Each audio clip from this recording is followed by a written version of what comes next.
ഞാൻ screen share ചെയ്യുന്ന കാണില്ലേ? കാണുന്നുണ്ട്. കാണുന്നുണ്ടല്ലേ? Okay okay okay. ഇന്ന് ക്ലാസ്സിന്റെ സമയത്തിൽ എന്തോ തെറ്റിപ്പോയി തോന്നുന്നു അല്ലേ? ഒരുപക്ഷെ അതെ അതെ സാധാരണ നമ്മൾ 7 മണിയാണ് വെക്കാറുള്ളത്. അതെ അതെ അതെ അതുകൊണ്ടായിരിക്കാം എന്ന് തോന്നുന്നു. ഇങ്ങനെ പലരും പല സംശയങ്ങൾ പറഞ്ഞിരുന്നു. അപ്പൊ അതാ ഞാൻ സാറിനെ നിങ്ങളുടെ ഗ്രൂപ്പ് ഡയറക്റ്റ് ഇല്ലേ? നിങ്ങളൊക്കെ ഓരോരുത്തർ ഏത് LSE ലൈല, നിങ്ങൾ ഞങ്ങള് എവിടുന്ന്? ഞങ്ങള് നാട്ടക LSE നാട്ടകം, നിങ്ങൾ കോട്ടയം തൃശ്ശൂർ അല്ലേ? കോട്ടയം അല്ല, നാട്ടകം. കോട്ടയം, സോറി, കോട്ടയം. ജയശ്രീ കോട്ടയം. കോട്ടയാണോ? രാജി അതെ. Raji Manoj Kollam Kollam Kollam. Kollam. Okay okay okay. അപ്പോ പിന്നെ നമുക്ക് കുറെ ബിലോ 20 20 താഴെ ലേണേഴ്സ് ഉള്ള കുറെ സെന്റേഴ്സ് ഉണ്ട്. അവിടെ നിന്നുള്ള ആളുകളൊന്നും കാണാനില്ല.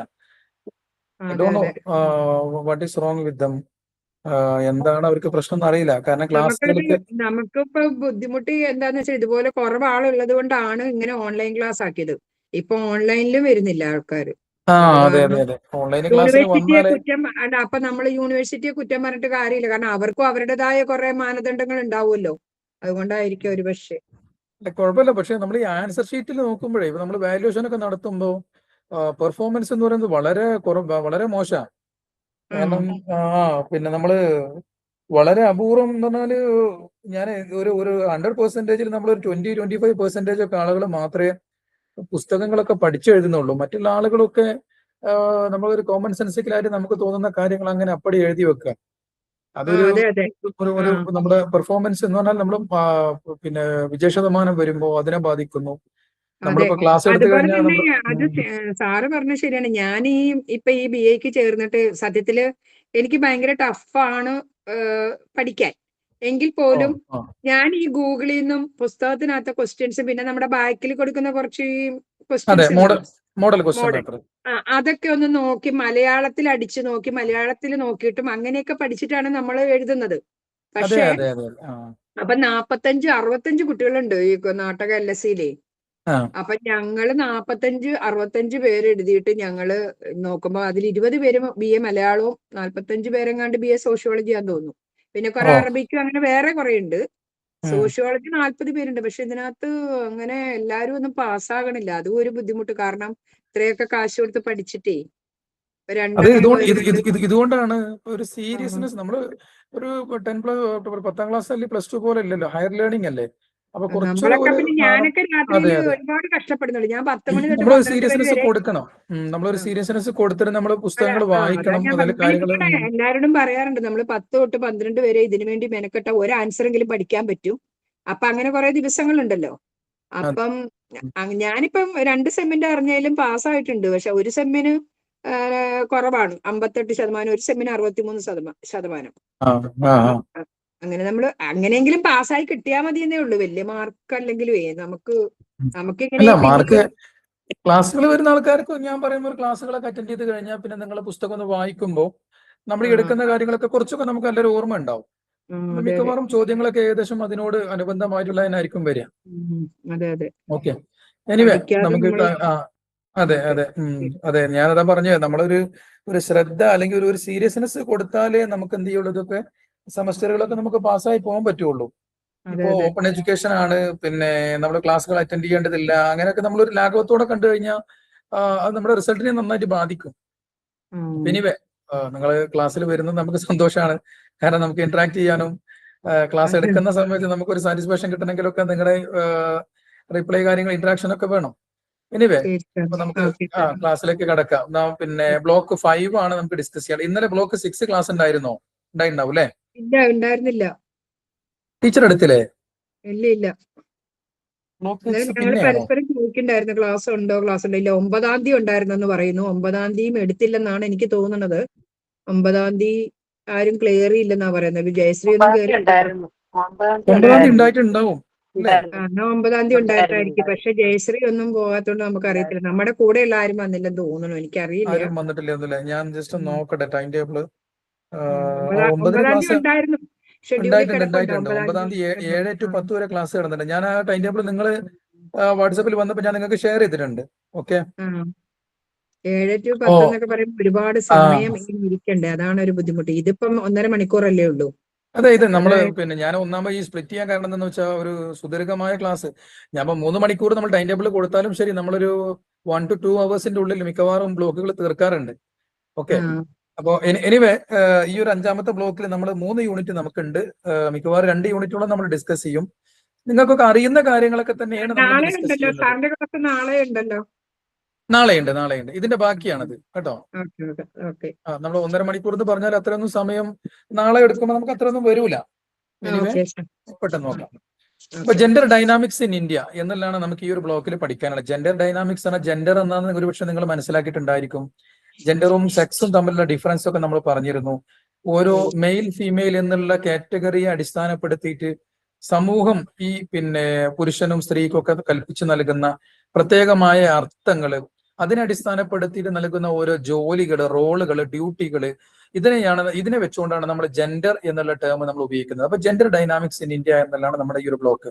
ഇതിൽ 1ാമത്തെ unit social institutions and gender reproduction.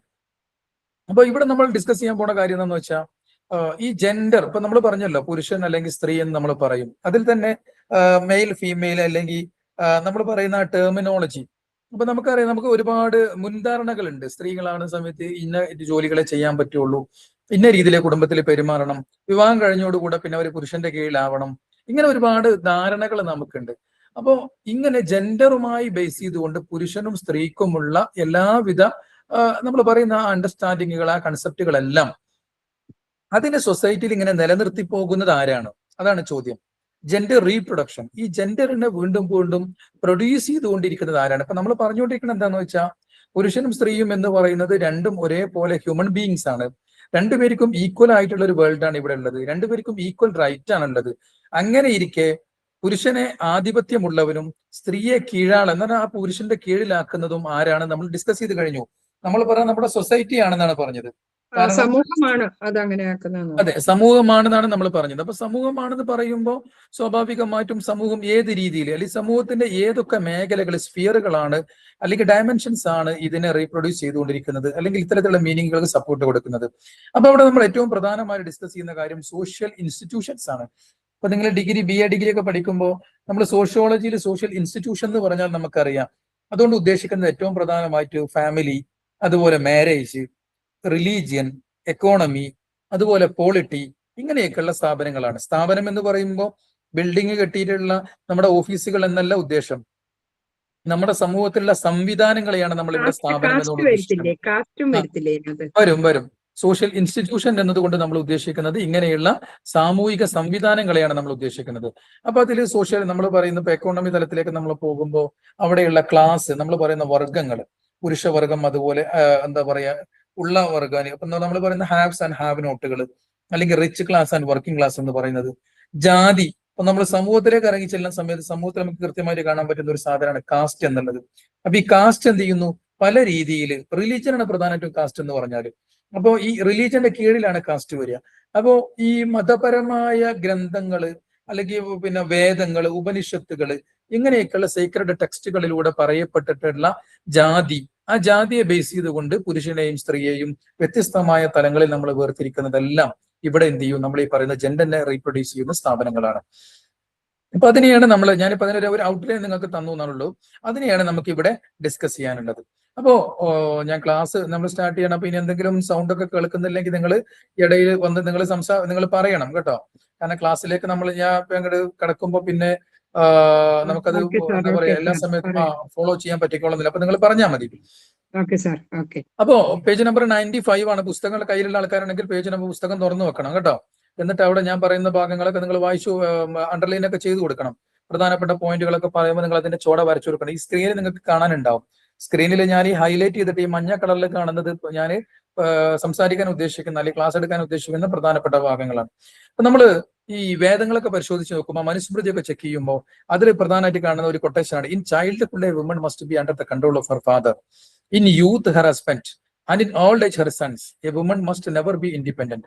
നമ്മൾ സാധാരണഗതിയിൽ അതിന് ആ ശ്ലോകമൊക്കെ ചെല്ലാറുണ്ട് അല്ലെ? പുത്രോ രക്ഷതി വാർദ്ധക്യ എന്ന സ്ത്രീ സ്വതന്ത്ര അർഹതി എന്നൊക്കെ പറഞ്ഞുകൊണ്ട്. എന്ന് പറഞ്ഞാൽ ചെറിയ കുഞ്ഞായിരിക്കുന്ന സമയത്ത് സ്ത്രീകളെ അവരുടെ അച്ഛന്മാര് നോക്കണം. യൂത്ത് ഒരു പിന്നെ എന്താ പറയാ ഒരു യൗവന കാലഘട്ടമാകുമ്പോൾ ഭർത്താക്കന്മാരാണ് അവരെ സംരക്ഷിക്കേണ്ടത്. പ്രായം എന്ന് പറഞ്ഞാൽ പ്രായാധിക്യൊക്കെ വന്ന് വാർദ്ധക്യ കാലഘട്ടം വരുന്ന സമയത്ത് മക്കൾ അവരെ സംരക്ഷിക്കണം. സ്ത്രീകളെ ഒരിക്കലും തന്നെ സ്വതന്ത്രരാക്കാൻ പാടില്ല എന്നൊക്കെ ഉള്ള ഒരു ശ്ലോകം. അതിനെ പല രീതിയിലൊക്കെ വ്യാഖ്യാനിക്കാറുണ്ട്. പക്ഷെ അതിൽ നിന്നൊക്കെ വരുന്ന ഒരു ധ്വനി എന്താന്ന് വെച്ചാൽ സ്ത്രീകൾ എപ്പോഴും സബ്ജുഗേറ്റഡ്, സ്ത്രീകൾ എപ്പോഴും സബ്ജക്റ്റ് ആയിരിക്കണം, അല്ലെങ്കിൽ ഒതുങ്ങി ജീവിക്കുന്ന ആളുകളായിരിക്കണം എന്നുള്ളതാണ്. മറ്റൊന്ന്, വേദങ്ങൾ അല്ലെങ്കിൽ മറ്റുള്ള ഉപനിഷത്തുകളൊക്കെ പരിശോധിക്കുമ്പോൾ ഈ ഇതര റിലീജിയസ് ടെക്സ്റ്റുകൾ അല്ലെങ്കിൽ മതപരമായ പുസ്തകങ്ങളൊക്കെ നമ്മൾ നോക്കുമ്പോൾ ഈ രീതിയിലുള്ള ഒരുപാട് കാര്യങ്ങൾ നമുക്ക് കാണാൻ പറ്റും. പ്രത്യേകിച്ചും പ്യൂരിറ്റി, ഇംപ്യൂരിറ്റി, അങ്ങനെയുള്ള കാര്യങ്ങൾ, ശുദ്ധി അശുദ്ധി, ആ ഒരു കാഴ്ചപ്പാടിനെ വെച്ചുകൊണ്ട് സ്ത്രീകളുടെ സെക്സ്വാലിറ്റി അതിനെ കൺട്രോൾ ചെയ്യുന്ന രീതിയിൽ സ്ത്രീകൾ ഒബീഡിയന്റ് ആയിരിക്കണം അല്ലെങ്കിൽ അനുസരണയുള്ളവരായിരിക്കണം എന്നതിനെ കുറിച്ചുകൊണ്ട്. അപ്പൊ എല്ലാ സമയത്തും അവരുടെ ഓണർഷിപ്പ് എന്ന് പറഞ്ഞാൽ ഇപ്പോ അവകാശങ്ങളെ, അതുപോലെ അവരുടെ പ്രോപ്പർട്ടി, സമ്പത്തിനെ എന്താ പറയാ കൺട്രോൾ ചെയ്യാൻ വേണ്ടി ഇങ്ങനെ ധാരാളം അതുമായി ബന്ധപ്പെട്ടുകൊണ്ടുള്ള നിയമങ്ങൾ നമുക്ക് നമ്മുടെ ഫാമിലിയിലും നമ്മുടെ മാരേജിലും നമ്മുടെ എഡ്യൂക്കേഷൻ സിസ്റ്റത്തിലും പൊളിറ്റിക്സിലും ഒക്കെ നമുക്ക് പ്രത്യേകമായിട്ട് കാണാൻ പറ്റും. അപ്പൊ അതിനെയാണ് നമ്മളിവിടെ ഡിസ്കസ് ചെയ്യുന്നത്, ഇന്ന് പ്രധാനമായിട്ടും ഡിസ്കസ് ചെയ്യുന്നത്. അപ്പൊ ഇവിടെ നമുക്ക് ഇതിന്റെ ഒരു തുടക്കത്തിൽ തന്നെ നമുക്ക് പറയാനുള്ളത് എന്താണെന്ന് വെച്ചാൽ സോഷ്യൽ ഇൻസ്റ്റിറ്റ്യൂഷൻസ് ആണ്, അഥവാ റിലീജിയൻ, എഡ്യൂക്കേഷൻ രംഗത്ത്, പൊളിറ്റിക്കൽ, അതുപോലെ മറ്റ് സോഷ്യൽ ആയിട്ടുള്ള ഇൻസ്റ്റിറ്റ്യൂഷൻസ്, നമ്മൾ പറയുന്ന ഫാമിലി, മാരേജ്, കാസ്റ്റ്, ക്ലാസ്, ഇങ്ങനെയുള്ള സംവിധാനങ്ങളാണ് സമൂഹത്തിൽ എന്ത് ചെയ്യുന്നത്, സ്ത്രീയെയും പുരുഷനെയും വ്യത്യസ്തമായ ചേരിയിലാക്കുന്നതും സ്ത്രീക്കും പുരുഷനും ഉള്ള അവകാശങ്ങൾ, അവരുടെ നമ്മൾ പറയുന്ന എല്ലാ മേഖലയിലും അവർക്കുള്ള അവകാശങ്ങളെ രണ്ട് തട്ടുകളിലാക്കി തിരിക്കുന്നതെല്ലാം ഈ സ്ഥാപനങ്ങളാണ് എന്നാണ് നമ്മൾ പറയുന്നത്. അപ്പൊ അതുകൊണ്ട് തന്നെ നമ്മൾ ഇതിനെ വിളിക്കുന്നത് ഇൻസ്റ്റിറ്റ്യൂഷണലൈസ്ഡ് ജെൻഡർ എന്നാണ്. ഇൻസ്റ്റിറ്റ്യൂഷണലൈസ്ഡ് ജെൻഡർ എന്ന് പറഞ്ഞാൽ gender is created inside and made evident by these vast social institutions through the behaviors, attitude, norms, expectations, duties, obligations assigned to individuals and groups in accordance with the gender. അപ്പോ നമ്മളുടെ സൊസൈറ്റിയിൽ ഓരോ വ്യക്തിയുടെയും ജെൻഡറിനെ നോക്കിയിട്ട് പുരുഷനാണെങ്കിൽ അവനാണ് എന്ത് ചെയ്യേണ്ടത്, ഇപ്പൊ എക്കണോമിക് ലെവലിലേക്ക് വരുന്ന സമയത്ത് അവനാണ് ബ്രെഡ് വിന്നർ. അവൻ എന്ത് ചെയ്യണം, എന്നും രാവിലെ ജോലിക്ക് പോയിട്ട് വീട്ടിലേക്ക് ആവശ്യമായ കാര്യങ്ങൾ സമ്പാദിച്ചു വരണം. അവൻ പോകുന്ന സമയത്ത് അവന് വേണ്ട ഫുഡ് കാര്യങ്ങളെല്ലാം ഒരുക്കി കൊടുക്കേണ്ടത് ആരാണ്? സ്ത്രീയാണ്. അവൻ വരുന്ന സമയത്ത് അവനെ കൃത്യമായിട്ട് എന്ത് ചെയ്യണം, പരിചരിക്കണം. ഇസ്ന്റ് ഇറ്റ്? അവൻ പോകുന്ന സമയത്ത് അവന്റെ കുട്ടികൾക്ക് വേണ്ട എല്ലാവിധ സംരക്ഷണമൊക്കെ കൊടുക്കേണ്ടത് ആരാണ്? സ്ത്രീയാണ്. അപ്പൊ ഇങ്ങനെ ഓരോ വ്യക്തികൾക്കനുസരിച്ചുകൊണ്ടുള്ള ആറ്റിറ്റ്യൂഡുകൾ, അവരെങ്ങനെ പ്രവർത്തിക്കണം, ബിഹേവിയേഴ്സ്, അവരിൽ നിന്ന് എന്താണ് സമൂഹം പ്രതീക്ഷിക്കുന്നത്, അതാണ് എക്സ്പെക്ടേഷൻസ്, അവരെന്തൊക്കെ ചെയ്യണം, നോംസ്, അവരുടെ ഡ്യൂട്ടികൾ എന്തൊക്കെയാണ്, ഇങ്ങനെയുള്ള എല്ലാം തീരുമാനിക്കുന്ന നമ്മുടെ സമൂഹത്തിലുള്ള ഈ ഇൻസ്റ്റിറ്റ്യൂഷൻസ് ആണ് എന്നാണ് നമുക്ക് പറയാനുള്ളത്.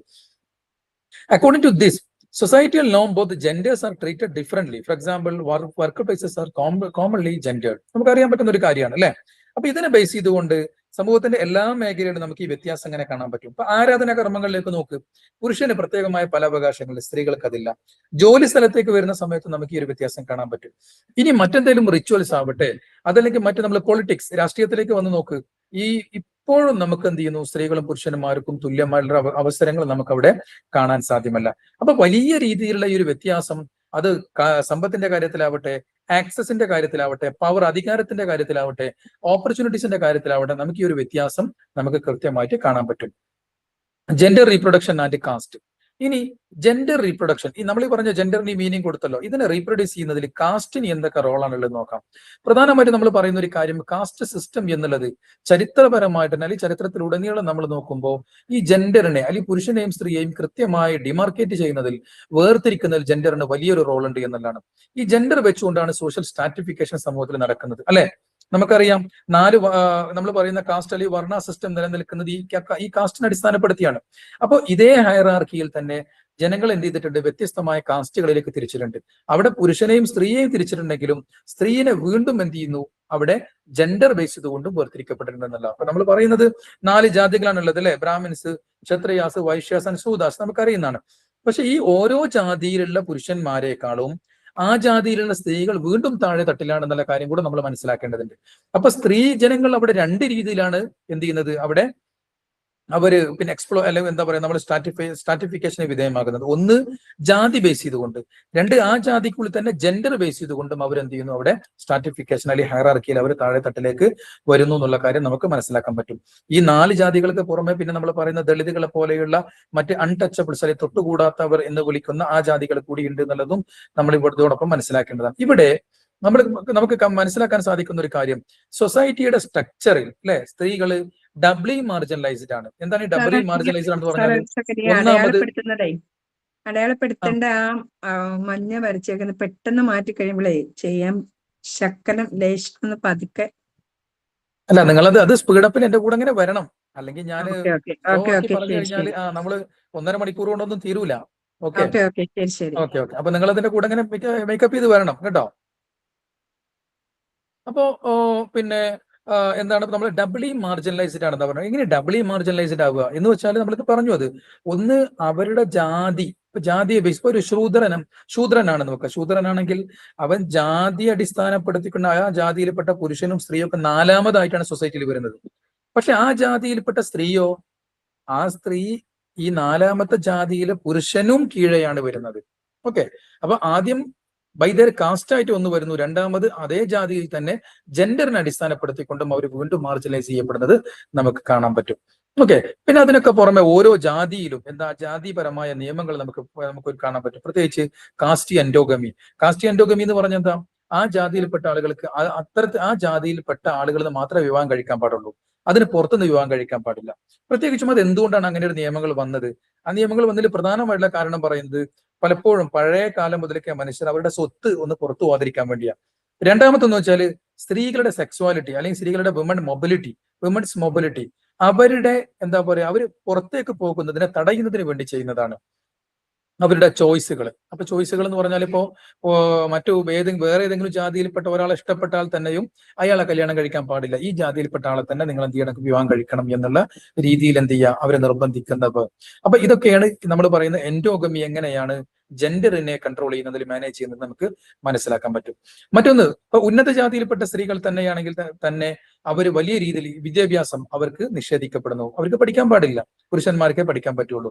മറ്റൊന്ന്, അതേ സമയത്ത് താഴ്ന്ന ജാതിയിൽപ്പെട്ട സ്ത്രീകള് അവർ ഒരേ സമയത്ത് അവർക്ക് പഠന കാര്യങ്ങളും ഇല്ല, എന്നാൽ ഉന്നത ജാതിയിൽപ്പെട്ട സ്ത്രീകളെ പോലെ മറ്റുള്ള അവകാശങ്ങളിലേക്ക് അവർക്ക് കടക്കാനും പാടില്ല. അതിനൊക്കെ പുറമെ നിർബന്ധിതമായ ജോലി, റിസോഴ്സുകൾ, ഇപ്പോ സമ്പത്തോ അല്ലെങ്കിൽ ഭൂമിയുടെ ഓണേഴ്സ് ആയിട്ട് മാറുക, ഇത്തരത്തിലുള്ള ആക്സസുകളൊന്നും അവർക്ക് അനുവദനീയമല്ല, അല്ലെങ്കിൽ അവരതിന്റെ പേരിലൊക്കെ നിഷേധിക്കപ്പെടുന്ന നമുക്ക് കാണാൻ പറ്റും. അപ്പോൾ നമ്മൾ ഈ പറഞ്ഞ പോലെ ജാതി എന്ന് പറഞ്ഞാൽ അത് വെറും സൊസൈറ്റിയെ സ്ട്രാറ്റിഫൈ ചെയ്യുന്ന, തട്ടുകളാക്കി മാറ്റുന്ന ഒരു സംവിധാനം മാത്രമല്ല, മറിച്ച് അതിനു പുറത്ത് ഒരു ജെൻഡർ റോളുകളെ കൃത്യമായിട്ട് സ്ട്രാറ്റിഫൈ ചെയ്യുന്ന ഒരു സംവിധാനം കൂടിയാണ്. അപ്പൊ ജാതി നേരിട്ട് പുരുഷനെയും സ്ത്രീയെയും പ്രത്യേകമായിട്ട് വേർതിരിക്കുന്നു എന്ന് തന്നെ നമുക്ക് പറയാൻ പറ്റും. അതിൽ തന്നെ സ്ത്രീകളെ വലിയ രീതിയിൽ റെസ്ട്രിക്ട് ചെയ്യുന്നു, ലിമിറ്റ് ചെയ്യുന്നു, അവർക്കുള്ള അവകാശങ്ങളെ ഡിനൈ ചെയ്യുന്നതിലൊക്കെ ഈ ജാതിക്ക് കൃത്യമായിട്ട് വലിയ പങ്കുകളുണ്ട്. ഇപ്പൊ നമ്മൾ പറയാറുണ്ട് സാധാരണഗതിയിൽ കാസ്റ്റ് എൻഡോഗമി, അല്ലെ? എന്താണ് ഈ കാസ്റ്റ് എൻഡോഗമി എന്ന് പറഞ്ഞാൽ? അത് used to enlist and maintain control over the sexuality and the labour of woman. സ്ത്രീകളുടെ ജോലി, സ്ത്രീകൾ കുടുംബത്തിൽ അല്ലെങ്കിൽ പിന്നെ സമൂഹത്തിൽ എടുത്തുകൊണ്ടിരിക്കുന്ന ജോലി, അവരുടെ സെക്സ്വാലിറ്റി, ഇതിനെ രണ്ടിനെയും കൺട്രോൾ ചെയ്യാൻ വേണ്ടി പുരുഷന്മാര് കണ്ടെത്തിയ, അല്ലെങ്കിൽ സ്ത്രീകളുടെ നേരെ വിരുദ്ധമായി നിൽക്കുന്ന വിഭാഗം ഏതാണോ അവർ കണ്ടെത്തിയ ഒരു ഉപായമാണ് ഈ കാസ്റ്റ് എൻഡോഗമി എന്ന് പറഞ്ഞാൽ.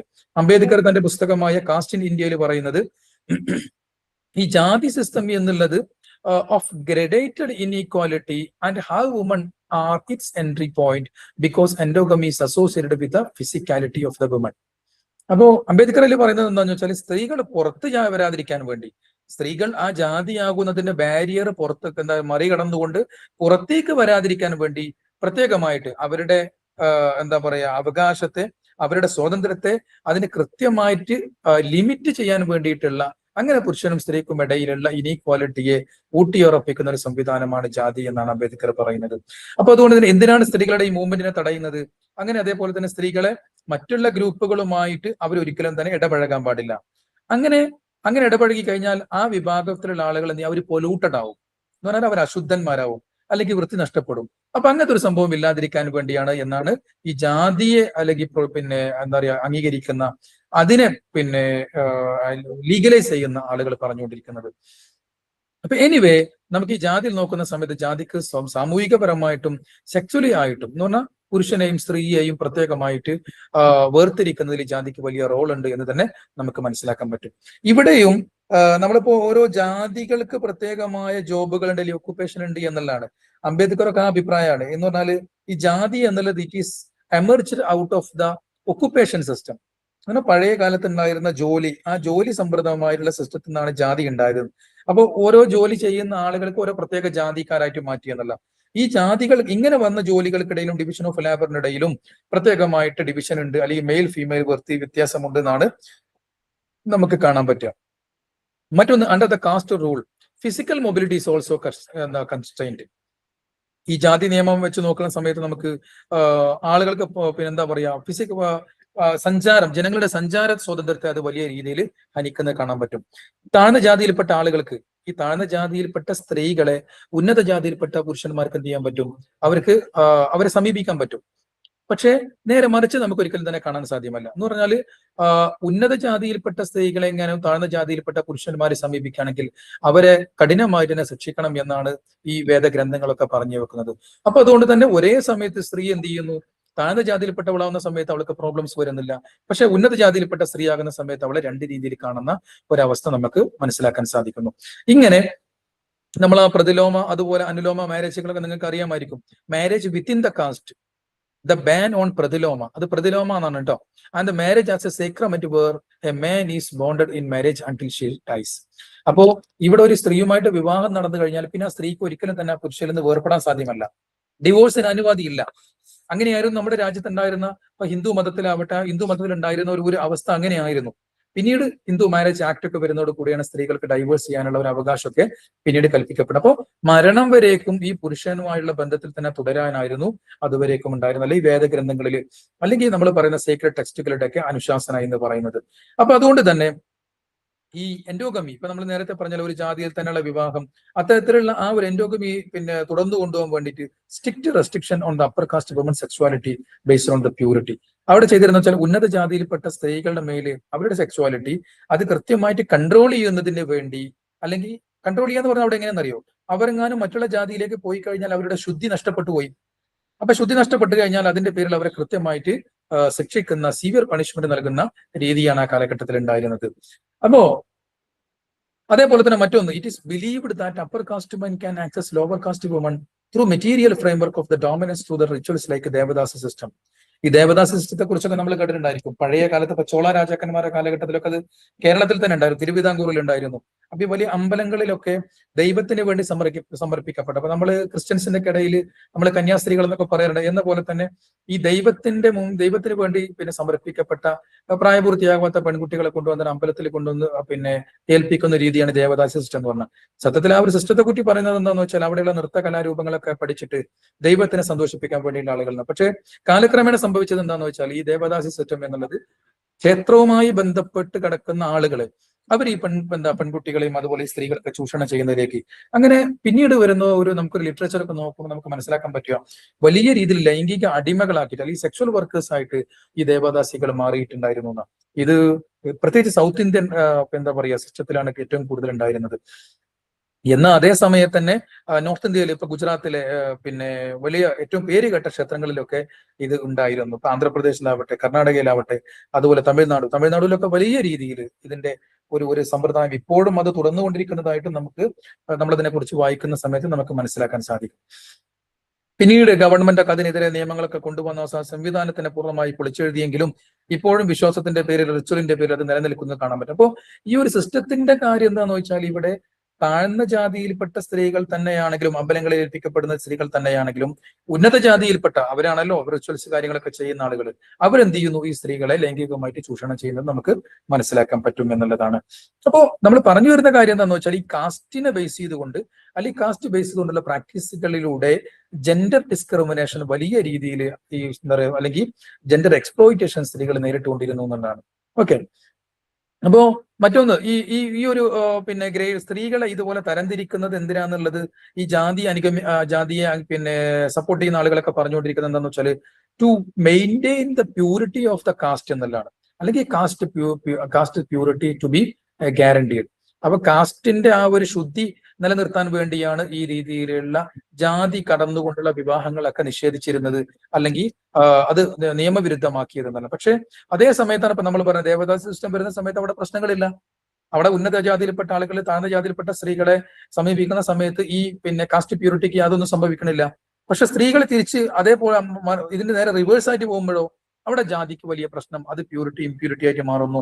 അത് വലിയ രീതിയിലുള്ള പിന്നെ എന്താ പറയാ പിന്നെ റിലീജിയസ് ആയിട്ടുള്ള വയലേഷൻ ആയിട്ട് മാറുന്നു. ഇങ്ങനെ ഇപ്പോ അനുലോമ പ്രതിലോമ മാരേജ് തന്നെ ഇതിൽ നമുക്ക് ഏറ്റവും പ്രധാനമായിട്ട് അപ്പൊ അതിൽ നോക്കുക, ഈ അനുലോമ പ്രതിലോമ മാരേജ് എന്നുള്ള സംവിധാനം തന്നെ വരുന്നതിൽ ഏറ്റവും കൂടുതൽ അതിൽ പിന്നെ എന്താ പറയാ അപമാനിക്കപ്പെടുന്നത് സ്ത്രീകളാണ്. കാരണം ഉന്നത ജാതിയിൽപ്പെട്ട ഒരു പുരുഷന് താഴ്ന്ന ജാതിയിൽപ്പെട്ട ഒരു സ്ത്രീയെ വിവാഹം കഴിക്കാം, ഇസ്ന്റ് ഇറ്റ്? അത് ഓതറൈസ്ഡ് ആണ്. അതിനെയാണ് നമ്മൾ അനുലോമ മാരേജ് എന്ന് പറയാം.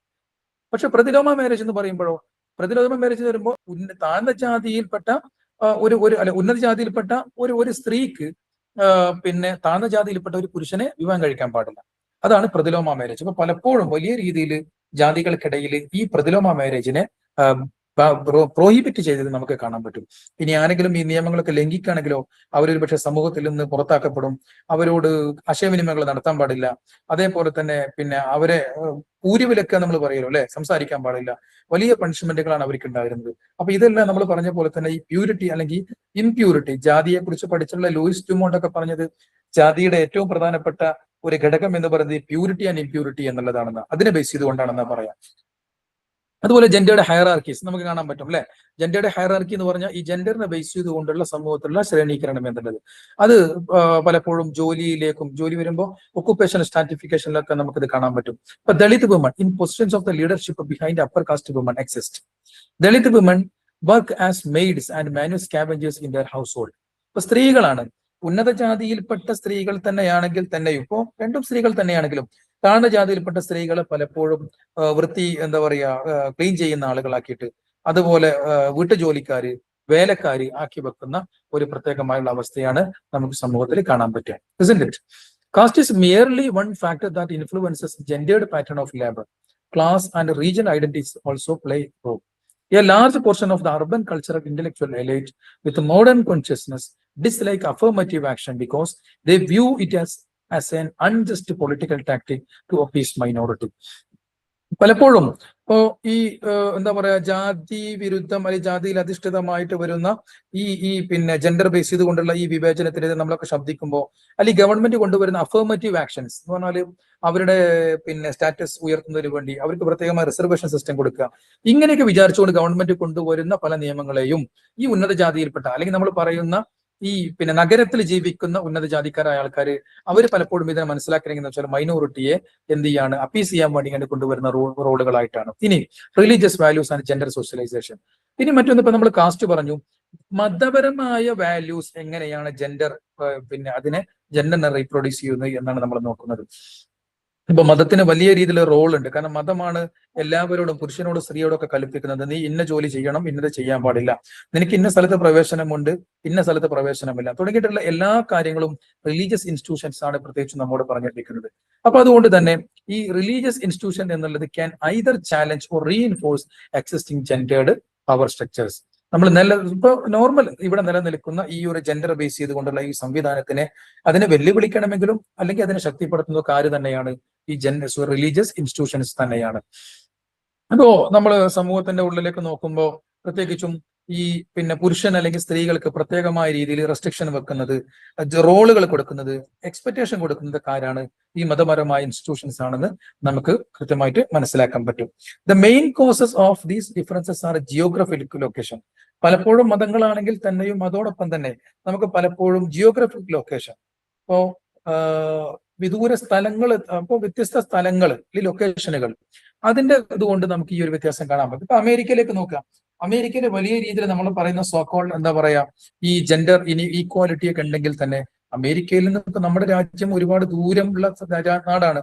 അപ്പൊ അതുകൊണ്ട് തന്നെ അമേരിക്കയിൽ വരുന്ന ഡെവലപ്മെന്റുകൾ അതേ സമയത്ത് ഇവിടെ വരുന്നില്ല. അപ്പൊ ജിയോഗ്രാഫിക്കൽ ലൊക്കേഷൻ കാരണമായിട്ട് ഒരുപക്ഷെ ഇത് വന്നേക്കാം.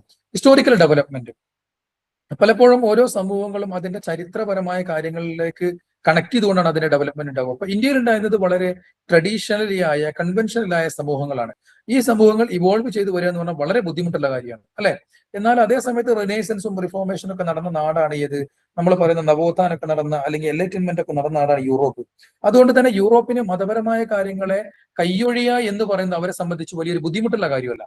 മറ്റൊന്ന് കൾച്ചറൽ ലെഗസീസ്. അപ്പൊ ഇങ്ങനെയൊക്കെ ഉള്ളതിനെ അടിസ്ഥാനപ്പെടുത്തിക്കൊണ്ടാണ് എന്ത് ചെയ്യുന്നത് സമൂഹത്തിൽ നമ്മൾ കാണുന്ന പോലെ ഈ ഒരു ജെൻഡർ ബേസ് ചെയ്തുകൊണ്ടുള്ള ഒരു ഇഷ്യൂസ് നമുക്ക് കാണാൻ പറ്റും. ഇപ്പോ മതപരമായിട്ട് നമ്മൾ പറഞ്ഞല്ലോ മതപരമായ ഇൻസ്റ്റിറ്റ്യൂഷൻസ് ആണെന്നല്ലേ. അപ്പൊ മനുസ്മൃതി ഒരു എക്സാമ്പിൾ ആണ്. മനുസ്മൃതി എന്ന് പറഞ്ഞാൽ ശരിക്ക് ഒരു ഏകദേശം വർഷങ്ങൾക്ക് മുമ്പ് മനു, അത് പിന്നെ ഒരു രാജാവാണ്, അദ്ദേഹം ഒരു നാട്ടുരാജാവാണ്.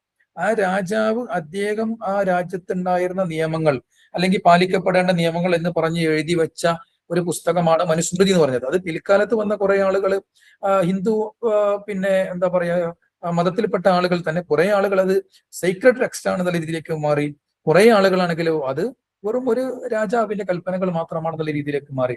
പക്ഷേ പിന്നീട് വന്ന സൊസൈറ്റി കംപ്ലീറ്റ് അത് ഫ്രെയിം ചെയ്യപ്പെടുന്നത്, ഡിസൈൻ ചെയ്യപ്പെടുന്നത് ഈ മനുസ്മൃതിയിലുള്ള ഈ റൂളുകൾ വെച്ചുകൊണ്ടായിരുന്നു എന്നുള്ളതാണ് നമുക്ക് മനസ്സിലാക്കാൻ സാധിക്കുന്നത്. അപ്പൊ സോഷ്യൽ കൺസ്ട്രക്ഷനെ നമ്മൾ വെച്ച് നോക്കുമ്പോൾ ഈ ജെൻഡർ റോളുകൾ കൃത്യമായിട്ട് അത് രൂപപ്പെടുന്നതിൽ ഈ മനുസ്മൃതിക്ക് വലിയൊരു പങ്ക് എന്ന് തന്നെ നമുക്ക് മനസ്സിലാക്കാൻ പറ്റും. അപ്പോ ഈ ഈ ഈ ഇത്തരത്തിലുള്ള ടെക്സ്റ്റുകൾ വെച്ച് നോക്കുമ്പോൾ പുരുഷൻ എന്ന് പറഞ്ഞാൽ എന്താണ്, പുരുഷനും സ്ത്രീയും വെച്ച് നോക്കുമ്പോൾ സ്ത്രീയെ സംബന്ധിച്ചിടത്തോളം സ്ത്രീയുടെ പ്രധാനപ്പെട്ട ഡ്യൂട്ടി അല്ലെങ്കിൽ ബാധ്യത എന്ന് പറഞ്ഞാൽ റീപ്രൊഡക്ഷൻ ആണ്. ഓക്കെ, അപ്പൊ ഈ റീപ്രൊഡക്ഷൻ ഹിന്ദു പഴയ പുരാണങ്ങൾ വെച്ച് നോക്കുമ്പോൾ തന്നെ നമുക്ക് കൃത്യമായിട്ട് സ്ത്രീയെ ഡിഫൈൻ ചെയ്യുന്നത് തന്നെ എങ്ങനെയാണ്, പുരുഷന്റെ കീഴിൽ ജീവിക്കുന്ന അല്ലെങ്കിൽ പുരുഷന്റെ പ്രത്യുൽപാദനത്തിന് വേണ്ടിയുള്ള ഒരു പിന്നെ എന്താ പറയാ സാമൂഹിക ജീവി എന്നുള്ള രീതിയിലാണ് സ്ത്രീയെ പരിചയപ്പെടുന്നത് തന്നെ. അപ്പൊ അതുകൊണ്ട് തന്നെ ഓരോ സ്ത്രീയും പലപ്പോഴും അതൊരു അമ്മയാവാം, അല്ലെങ്കിൽ സഹോദരിയാവാം, ഭാര്യയാവാം, അല്ലെങ്കിൽ മകളാവാം, ഇങ്ങനെ പല രീതിയിലും പറഞ്ഞു. ഇതിനെയൊക്കെ ബേസ് ചെയ്തുകൊണ്ടാണ് നമ്മൾ നേരത്തെ പറഞ്ഞ ഓരോരുത്തരെയും സംരക്ഷിക്കേണ്ടത് എന്താണ് അവരുടെ ഉത്തരവാദിത്തമാണെന്നൊക്കെ പറഞ്ഞത്.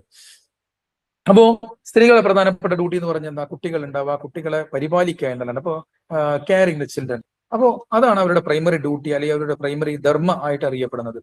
ഈ എന്ത് ചെയ്യണം, ജീവിതത്തിൽ ഉണ്ടാകുന്ന അല്ലെങ്കിൽ പിന്നെ മക്കളോ അല്ലെങ്കിൽ മറ്റുള്ളവരോ ചെയ്യുന്ന എല്ലാവിധ പിന്നെ അതിക്രമങ്ങൾക്കുള്ള പ്രായശ്ചിത്തം ആരാണെന്ന് വെച്ചാൽ ഈ സ്ത്രീയാണ് അതിനെ അനുഭവിക്കേണ്ടതും സ്ത്രീയാണ് അത് ചെയ്യേണ്ടതും. അപ്പൊ അതുകൊണ്ട് തന്നെ സ്ത്രീയുടെ ഒരു ജീവിതം പൂർണ്ണമായിട്ട് ഈ പുരുഷന് അതുപോലെ മക്കൾക്ക് ഇങ്ങനെയുള്ള ഹസ്ബൻഡിന് ഇവർക്കൊക്കെ വേണ്ടി പൂർണ്ണമായിട്ട് ഡെഡിക്കേറ്റ് ചെയ്യപ്പെട്ടതായിരിക്കണം എന്നുള്ള രീതിയിലാണ് ഈ സീക്രട്ട് ടെക്സ്റ്റുകൾ അല്ലെങ്കിൽ നമ്മൾ പറയുന്ന ഈ റിലീജിയസ് സ്ക്രിപ്റ്റേഴ്സ് അത് മുന്നോട്ട് വെക്കുന്ന ഒരാശയം. It goes without saying that the role of religion is multifaceted and that is varies over the time and geography. ഇനി ഇങ്ങനെയൊക്കെ തന്നെയാണെങ്കിലും പലപ്പോഴും ഇതിൽ വലിയ മാറ്റങ്ങൾ നമുക്ക് കാണാൻ പറ്റും. In religions like Hinduism, women have extensive, well developed and unequally feminine religious practices. In Islam, which has texts that promote male rule and a public realm that is firmly under male control. നമ്മൾ ഒരു ഇന്ത്യയുടെ ഒരു ചരിത്രം അല്ലെങ്കിൽ ഇന്ത്യയുടെ ഒരു legacy പറയുമ്പോൾ പലപ്പോഴും നമ്മൾ ഹിന്ദു ലൈഫും അതുപോലെ ഹിന്ദു റിലീജിയനെ കുറിച്ച് നമ്മൾ പറയും. ഇനി അതേപോലെ തന്നെയാണ് മറ്റുള്ള മതങ്ങൾ. ഇപ്പൊ ഇസ്ലാമിലേക്ക് വന്ന് നോക്കുകയാണെങ്കിലും ഒരു പബ്ലിക് ലൈഫിൽ സ്ത്രീക്കുള്ള റോള് വളരെ കുറവാണ്. ആരാധനപരമായ കാര്യങ്ങൾ അല്ലെങ്കിൽ മറ്റുള്ളതിലേക്ക് വരുമ്പോൾ ഈ ഒരു ഡിമാർക്കേഷൻ കൃത്യമായിട്ട് കാണും. ഇസ്ലാമിൽ നോക്കുമ്പോൾ നമുക്ക് കാണാൻ പറ്റിയ ഒരു മെയിൽ റൂൾ, ഒരു പുരുഷനെ കേന്ദ്രീകരിച്ചുകൊണ്ടുള്ള ഒരു ഭരണമാണ് നമുക്ക് അവിടെ കാണാൻ പറ്റുക. അപ്പോ സ്ത്രീകൾക്ക് പ്രത്യേകമായിട്ടും സമൂഹത്തിലുള്ള ഈ ഒരു താഴ്ന്ന സ്ഥാനം വരുന്നതെന്ന് വെച്ചാല് അത് അവരുടെ സ്പിരിച്വൽ സ്റ്റാറ്റസ്, ആത്മീയപരമായ സ്ഥാനവുമായിട്ട് അതിന് ബന്ധമുണ്ട് എന്നാണ് ഈ മതങ്ങളൊക്കെ പ്രത്യേകമായിട്ട് പറയുന്നത്. അപ്പോ അതിൽ തന്നെ ഒരു വ്യത്യാസം എന്താന്ന് വെച്ചാല് ഇപ്പോ ആൺമക്കളായിട്ട് വരുമ്പോൾ അവർക്ക് ഈ പ്രശ്നങ്ങളില്ല. പക്ഷെ സ്ത്രീകൾ പെൺമക്കളായിട്ട് വരുമ്പോഴാണ് അവർക്കാണ് ഈ ഒരു പ്രോബ്ലംസ് ഉള്ളതെന്ന് പറയുന്നത്. അപ്പൊ അതിൽ തന്നെ എന്തുകൊണ്ടാണ് അത് അങ്ങനെ സംഭവിക്കുന്നത്? അപ്പൊ അതിന് കാരണം ഇപ്പൊ ഒരു രാജാവ് ഭരിച്ചുകൊണ്ടിരിക്കുകയാണെങ്കിൽ ആ രാജാവിന്റെ ഭരണം അത് പരമ്പരാഗതമായി ലഭിക്കുന്നത് അയാളുടെ ആൺമക്കൾക്കാണ്, പെൺമക്കൾക്ക് ലഭിക്കാറില്ല. അതേപോലെ തന്നെ ഇപ്പൊ നമ്മള് സമ്പത്ത് പ്രത്യേകമായി ലഭിക്കുകയാണെങ്കിൽ അത് ഇൻഹെറിറ്റ് ചെയ്യുന്നത് ആരാണ്? പിന്നെ ആൺമക്കളാണ്. പ്രത്യേകിച്ച് പെൺമക്കൾക്ക് അതിൽ റോള് വളരെ കുറവാണ്, അല്ലെങ്കിൽ അവർക്ക് അത് അനുഭവിക്കാൻ പാടില്ല എന്നുള്ള രീതിയിൽ വരെയാണ് നമ്മുടെ മതങ്ങളിലുള്ള ശാസനകളുള്ളത്. അപ്പോ വിവാഹ ജീവിതം, കുടുംബജീവിതമൊക്കെ ആകുന്ന സമയത്തൊക്കെ പുരുഷന്റെ അല്ലെങ്കിൽ പിന്നെ എന്താ പറയാ സമൂഹത്തിന്റെ ഒരു പ്രൈവറ്റ് ലൈഫാണ് സ്ത്രീകൾക്ക് അവകാശപ്പെട്ടത്. പ്രത്യേകിച്ച് ഇസ്ലാമിലേക്ക് നമ്മൾ നോക്കുമ്പോൾ ഇസ്ലാമിലും തന്നെ ധാരാളം റൂളുകൾ ഇങ്ങനെ സ്ത്രീയും പുരുഷനും എങ്ങനെയാണ് പരസ്പരം ഇന്ററാക്ട് ചെയ്യേണ്ടത് അതിന് കൃത്യമായിട്ട് എന്താ പറയുക നമുക്ക് ലിമിറ്റേഷൻസ് കാണാൻ പറ്റും. പള്ളികളിലേക്ക് നോക്കുന്ന സമയത്ത് ഈ ആരാധന ചെയ്യുന്ന കാര്യത്തിൽ ഈ ഒരു വ്യത്യാസം കാണാൻ പറ്റും. അത് അമ്പലങ്ങളിൽ നോക്കുമ്പോഴും നമുക്ക് ആ വ്യത്യാസം കാണാൻ പറ്റും. പ്രത്യേകിച്ച് ഇപ്പോ ഒരു റിച്വൽ, ഒരു എന്താ പറയുക ഒരു പൂജാ കാര്യങ്ങൾ ചെയ്യുകയാണെങ്കിൽ പുരുഷന്മാർ ചെയ്യണം, സ്ത്രീകൾക്ക് അത് ചെയ്യാൻ പാടില്ല. ഒരാൾ മരണപ്പെട്ട് കഴിഞ്ഞാൽ ചിതക്ക് തീ കൊടുത്തേണ്ടത് സ്ത്രീകൾക്ക് കൊടുക്കാൻ പാടില്ല, അത് പുരുഷനെ പറ്റുള്ളൂ, അല്ലെ?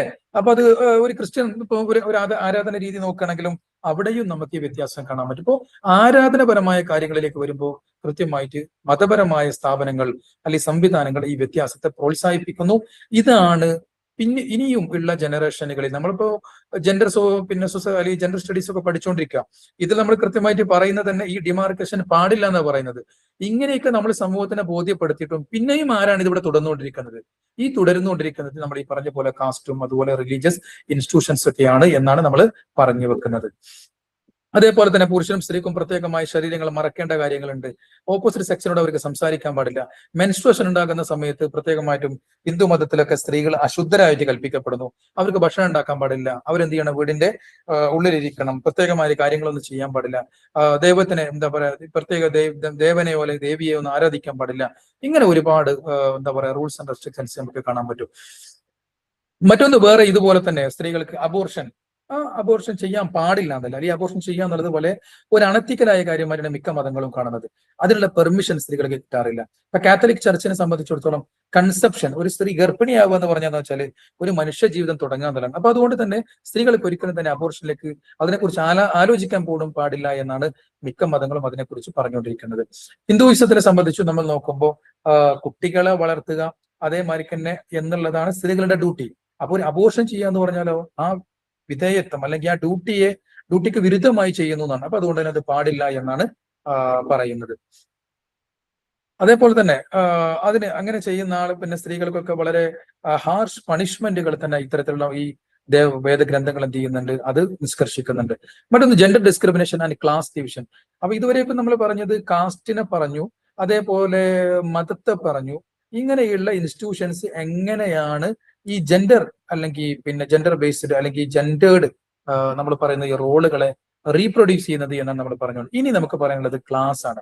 ക്ലാസ് എന്ന് പറയുമ്പോൾ കൃത്യമായി നമ്മൾ മനസ്സിലാക്കേണ്ടത് ക്ലാസ് എന്നുള്ള ഒരു എക്കണോമിക് ടേമാണ്.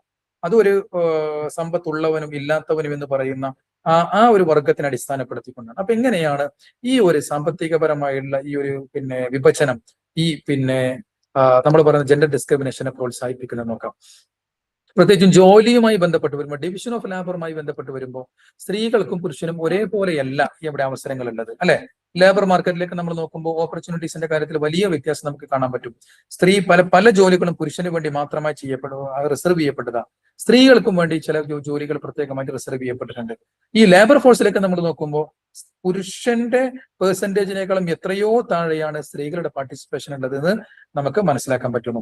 അപ്പോൾ പുരുഷൻ ഒരു വീട്ടിലെ പ്രൈമറി ബ്രെഡ് വിന്നർ ആയിട്ടാണ് അയാൾ പരിഗണിക്കപ്പെടുന്നത്. എന്നാൽ അതേ സമയത്ത് സ്ത്രീ ആണെങ്കിലോ അവിടുത്തെ ഒരു സർവന്റ് അല്ലെങ്കിൽ അവർക്ക് സപ്പോർട്ട് ചെയ്യേണ്ട ഒരാളായിട്ട് മാത്രമാണ് പരിഗണിക്കപ്പെടുന്നത്. അപ്പൊ അതുകൊണ്ട് തന്നെ ക്ലാസ് അല്ലെങ്കിൽ ഓപ്പർച്യൂണിറ്റീസ് അല്ലെങ്കിൽ ലേബർ മാർക്കറ്റ്, നമ്മൾ പറയുന്ന ലേബർ ഫോഴ്സ്, ഇതിലേക്കൊക്കെ വരുമ്പോൾ സ്ത്രീകൾ കൃത്യമായിട്ടും എന്താണ് അവർ ഡിമാർക്കേറ്റ് ചെയ്യപ്പെടുന്നത്, ഡിസ്ക്രിമിനേറ്റ് ചെയ്യപ്പെടുന്നത് നമുക്ക് കാണാൻ പറ്റും.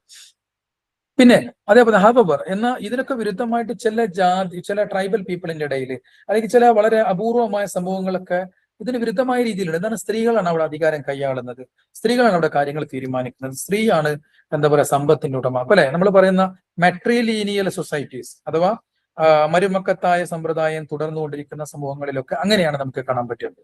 ഓക്കെ. അപ്പോ പിന്നെ അതേപോലെ തന്നെ division of society into economic classes such as upper middle and lower shapes women's gender positions in distinct and unequal ways. അപ്പൊ നമ്മൾ സൊസൈറ്റിയെ നമ്മൾ ഈ ക്ലാസ് ബേസ് ചെയ്തുകൊണ്ട് തിരിക്കുകയാണെങ്കിൽ പ്രധാനമായിട്ട് 3 ആയിട്ട് തിരിക്കുക. ഒന്ന് അപ്പർ ക്ലാസ്, ഏറ്റവും മുകളിൽ നിൽക്കുന്ന ഇൻഡസ്ട്രിയൽ ആയിട്ടൊക്കെ വരുന്ന വലിയ പണക്കാര്, കുത്തക മുതലാളിമാർ. 2 മിഡിൽ ക്ലാസ് എന്ന് പറഞ്ഞാൽ ഡോക്ടേഴ്സ്, എഞ്ചിനീയേഴ്സ്, വലിയ സാലറികളൊക്കെ വാങ്ങിച്ചുകൊണ്ടിരിക്കുന്ന ആളുകളെ നമ്മൾ മിഡിൽ ക്ലാസ് കൊണ്ട് ഉപേക്ഷിക്കാം. ലോവർ ക്ലാസ് എന്ന് പറഞ്ഞാൽ താഴേക്കിടയിലുള്ള മാനുവൽ ജോലികളൊക്കെ ചെയ്തുകൊണ്ടിരിക്കുന്ന സാധാരണക്കാരായ ആളുകൾ. പക്ഷെ ഈ 3 കാറ്റഗറിയിലും ഈ ജെൻഡർ ബേസ് ചെയ്തുകൊണ്ടുള്ള ഒരു ഡിമാർക്കേഷൻ അല്ലെങ്കിൽ ഒരു ഡിസ്റ്റിങ്ഷൻ നമുക്ക് സ്ത്രീകളുടെ കാര്യത്തിൽ കാണാൻ പറ്റുമെന്നാണ് നമ്മൾ പറയുന്നത്. അപ്പോ പിന്നെ മിഡിൽ ക്ലാസ് വുമൺ, ഇപ്പോൾ ലോവർ ക്ലാസ് വുമൺ ആണെങ്കിൽ അവർക്ക് പ്രത്യേകിച്ച് എന്താണ് ദാരിദ്ര്യം, അതുപോലെ സാമ്പത്തികപരമായിട്ട് എക്കണോമിക് ഐസൊലേഷൻ, അതിന് ഒരു വിധേയരാണ്, ജോലി ചെയ്യാൻ പാടില്ല, സമൂഹത്തിന് അവരുടെ കുടുംബത്തിനെ വലിയ രീതിയിൽ സപ്പോർട്ട് ചെയ്യേണ്ട ഒരു ആവശ്യം അവർക്കുള്ളത് നമുക്ക് കാണാൻ പറ്റും. അത് മിഡിൽ ക്ലാസ്സിലേക്ക് എത്തുന്ന സമയത്ത് അവർക്ക് നല്ല എഡ്യൂക്കേഷൻ കാര്യങ്ങളൊക്കെ ലഭിച്ചിട്ടുണ്ടായിരിക്കും. എന്നിരുന്നാൽ തന്നെയും ഇവർ എന്ത് ചെയ്യുന്നു, പുരുഷന്മാരിലേക്കൊന്നും വ്യത്യാസപ്പെടുന്നത് അല്ലെങ്കിൽ വേർതിരിക്കപ്പെടുന്നത് നമുക്ക് കാണാൻ പറ്റും. Lower class woman facing greater economic and social constraints may be more likely to deviate from these stereotypical feminine form norms as they balance the demand for both work and home. അപ്പൊ അതുകൊണ്ട് തന്നെ ഈ lower ക്ലാസ്സിലുള്ള സ്ത്രീകളെ സംബന്ധിച്ചിടത്തോളം ഒരു സമയത്ത് അവരെന്ത് ചെയ്യുന്നു, സമൂഹത്തിൽ വലിയ രീതിയിൽ അവർ ഡിമാർക്കേറ്റ് ചെയ്യപ്പെടുന്നു.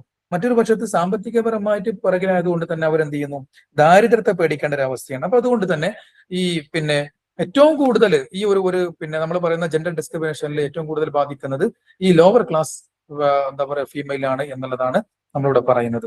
അപ്പൊ ഇതോടുകൂടെ നമ്മുടെ ഒന്നാമത്തെ ഒരു യൂണിറ്റ് കഴിഞ്ഞിട്ടുണ്ട്. ഇനി അതിന്റെ റീക്യാപ്പ്, അതുപോലെ objective type questions, answers, assignments ഒക്കെ നിങ്ങൾക്ക് കാണാം. നമ്മൾ അടുത്ത യൂണിറ്റിലേക്ക് പോവുകയാണ്. രണ്ടാമത്തെ യൂണിറ്റ് ജെൻഡർ ആൻഡ് എക്കോണമി എന്നുള്ളത്. ഓക്കെ. അപ്പൊ ഞാന് പിന്നെ നമുക്ക് 9:30 വരെ നമുക്ക് സമയമുള്ളൂ. അപ്പൊ ഇന്ന് 2 യൂണിറ്റുകൾ തീർത്താൽ നമുക്ക് നാളെ ഒരു യൂണിറ്റ് കൂടെ നമുക്ക് ഡിസ്കസ് ചെയ്യാനുണ്ടാവുള്ളൂ. ക്ലാസ് മുന്നോട്ട് പോവല്ലേ? എന്താണ് നിങ്ങളുടെ അഭിപ്രായം? അതെ, അല്ലെ, മുന്നോട്ട് പോവാം. ഓക്കെ. ഇപ്പൊ രണ്ടാമത്തെ യൂണിറ്റ് പേജ് നമ്പർ 103 103 കേട്ടോ. ജെൻഡർ ആൻഡ് എക്കോണമി എന്നല്ലേ. അപ്പൊ ഇവിടെ ഇപ്പൊ നമ്മള് പിന്നെ ലാസ്റ്റ് ഇപ്പൊ നമ്മൾ ക്ലാസ് ബേസ് ചെയ്തുകൊണ്ടുള്ള എന്താണ് പിന്നെ ഒരു നമ്മൾ പറയുന്ന സോഷ്യൽ ക്ലാസ്സുകൾ, upper class, middle class, lower class, ഇതെങ്ങനെയാണ് ജെൻഡർ ഡിസ്ക്രിമിനേഷൻ അല്ലെങ്കിൽ ഇൻസ്റ്റിറ്റ്യൂഷണലൈസ്ഡ് ജെൻഡറിനെ എങ്ങനെയാണ് സപ്പോർട്ട് ചെയ്യുന്നത് നമ്മൾ ചെറിയ രീതിയിൽ പറഞ്ഞു. ജെൻഡർ റീപ്രൊഡക്ഷൻ നടത്തുന്നത് എങ്ങനെയാണ്. ഇനി ജെൻഡറും എക്കോണമി എന്ന് പറഞ്ഞാൽ ഇപ്പൊ നമ്മൾ പറയുന്ന അല്ലെ സമൂഹത്തിനെ കുറിച്ച് നമുക്ക് പുരുഷനെ കുറിച്ചും സ്ത്രീയെ കുറിച്ചുള്ള ഒരു കാഴ്ചപ്പാടുണ്ട്. അതാണ് ജെൻഡർ എന്ന് പറഞ്ഞാൽ. ആ ജെൻഡറും നമ്മുടെ സമൂഹത്തിലുള്ള സാമ്പത്തിക അവസ്ഥയും എങ്ങനെയാണ് ബന്ധപ്പെട്ട് കിടക്കുന്നത് നമുക്ക് നോക്കാം. പ്രത്യേകിച്ചും വേൾഡിലെ നമുക്ക് ഒരു പിന്നെ ലോകത്തിലുടനീളമുള്ള അല്ലെങ്കിൽ ഇന്ത്യയിലുള്ള ഒരു വർക്ക് ഫോഴ്സ് അല്ലെങ്കിൽ ഒരു ലേബർ ഫോഴ്സിനെ നമ്മൾ നോക്കുമ്പോൾ അതിൽ നമുക്ക് കാണാൻ പറ്റുന്ന ഒരു കാര്യം എന്താണെന്ന് വെച്ചാൽ the percentage of women who are in the workforce increased in 2021 compared to the previous years by 0.6 percentage point. The rate was 19.23% overall in 2020. അപ്പോ 2021 നമ്മുടെ രാജ്യത്തെ ടോട്ടൽ വർക്ക് ഫോഴ്സിന്റെ 19.23% മാത്രമാണ് സ്ത്രീകൾ എന്ന് പറയുന്നത്. വേണ്ട, നമ്മൾ 20% വിചാരിക്കാം. അപ്പോ ബാക്കി വരുന്ന 80% എന്ന് പറയുന്നത് ആരാണ്? പുരുഷന്മാരാണ് എന്നുള്ളതാണ് നമുക്ക് മനസ്സിലാക്കാൻ പറ്റുക. അപ്പൊ ഈ വർക്ക് ഫോഴ്സ് ആണ് ശരിക്കും നമ്മുടെ എക്കണോമിയിലേക്ക് എന്ത് ചെയ്യുന്നത്, പ്രധാനമായിട്ട് കോൺട്രിബ്യൂട്ട് ചെയ്യുന്നത്. അപ്പൊ അതിൽ വരുന്ന പ്രോപ്പർട്ടി റിലേഷൻസ്, ഏറ്റവും പ്രധാനമായിട്ട് പ്രോപ്പർട്ടി റിലേഷൻസ്. അപ്പൊ നമ്മുടെ ഭരണഘടന അടിസ്ഥാനപ്പെടുത്തിക്കൊണ്ട് അല്ലെങ്കിൽ സമൂഹത്തിനെ അടിസ്ഥാനപ്പെടുത്തിക്കൊണ്ട് നമ്മൾ സാധാരണഗതിയിൽ പറയും പുരുഷനും സ്ത്രീകൾക്കും ഒരേപോലെ തന്നെ എന്ത് ചെയ്യുന്നുണ്ട്, സ്വത്താവകാശങ്ങൾ ഉണ്ടെന്ന് പറയും. പക്ഷെ നമുക്ക് റിയൽ ലൈഫിലേക്ക് വരുന്ന സമയത്താണ് നമുക്ക് ആ വ്യത്യാസം ബോധ്യപ്പെടുക. പലപ്പോഴും നമ്മൾ ഈ സ്വത്താവകാശത്തിന്റെ കാര്യത്തിൽ രണ്ടുപേരും തുല്യരാണെന്ന് പറഞ്ഞാലും അത് റിയാലിറ്റിയിൽ അല്ലെങ്കിൽ ആക്ച്വലി അത് ഇംപ്ലിമെന്റ് ചെയ്യപ്പെട്ടതെന്ന് നമുക്ക് കാണാൻ സാധ്യമല്ല. അതിന് ഒന്നാമത്തെ കാര്യം എന്ന് വെച്ചാൽ പുരുഷനാണ് എല്ലായ്പ്പോഴും സ്വത്ത് എന്ത് ചെയ്യുന്നത്, അതിന്റെ ഓണർഷിപ്പ് വരുന്നത്. അപ്പോ സ്ത്രീയെ സംബന്ധിച്ചിടത്തോളം എന്തുകൊണ്ട് വരുന്നില്ല? അതിന് പല കാരണങ്ങൾ നമുക്ക് സമൂഹത്തിൽ കാണാൻ പറ്റും. ഒന്ന്, സ്ത്രീകൾക്ക് വിദ്യാഭ്യാസത്തിലേക്കുള്ള ആക്സസ് കുറവാണ്, ഹെൽത്ത് കെയറിലേക്കുള്ള ആക്സസ് കുറവാണ്, സമ്പത്ത് അവരുടെ കയ്യിലുള്ളത് വളരെ കുറവാണ്, ഫുഡ്, ഷെൽട്ടർ, അങ്ങനെയുള്ള എല്ലാത്തിനും നമുക്ക് ഈ ഒരു വ്യത്യാസം നമുക്ക് കൃത്യമായിട്ട് മനസ്സിലാക്കാൻ പറ്റും. അപ്പോ അതോടൊപ്പം തന്നെ ഒരു സെക്കൻഡ്,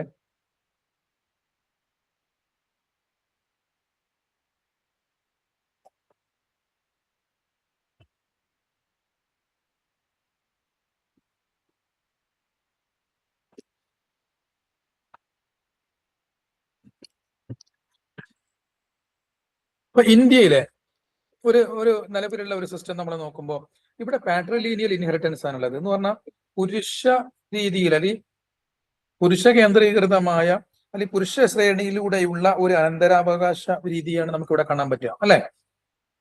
പ്രത്യേകിച്ചും ഓരോ കുടുംബങ്ങളിലാണെങ്കിലൊക്കെ അവിടെയുള്ള അച്ഛനോ അല്ലെങ്കിൽ പിന്നെ പിതാവൊക്കെ മരണപ്പെട്ട് കഴിഞ്ഞാൽ ആ അനന്തര സ്വത്ത് പൂർണ്ണമായിട്ടും മെയിൽ ചൈൽഡ്, അല്ലെ, എന്താണ് പിന്നെ പുരുഷനായിട്ടുള്ള മകന് പോകുന്ന ആ ഒരു രീതിയാണ് ഉണ്ടായിരുന്നത്. അതിനെ അമെൻഡ് ചെയ്തുകൊണ്ടാണ് പിന്നീട് ഹിന്ദു സക്സഷൻ ആക്ട് ഒക്കെ വരുന്നത്.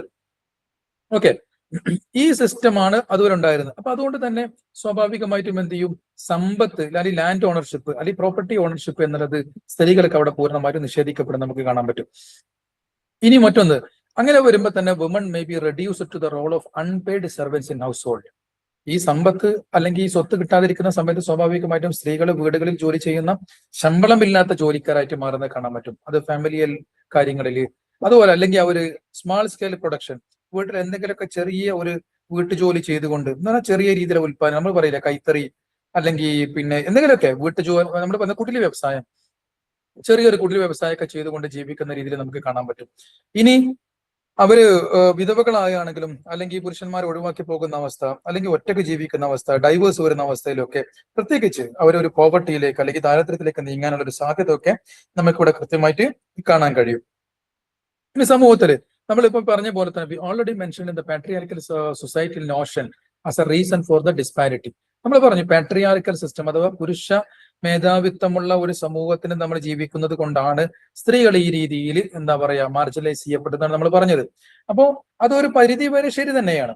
പക്ഷെ ആ ഒരു രീതിയിൽ എന്താന്ന് വെച്ചാല് അവിടെ വരുന്ന ഒരു ജെൻഡർ ഐഡിയോളജി പ്രകാരം സ്ത്രീകള് സ്വത്ത് ഓണർഷിപ്പ് അല്ലെങ്കിൽ ഉടമസ്ഥവരാവാൻ അതിന് അർഹരല്ല എന്നുള്ളതാണ്. ഓക്കെ, അപ്പൊ women's property ownership is linked to their sexuality, marital customs and familial ties.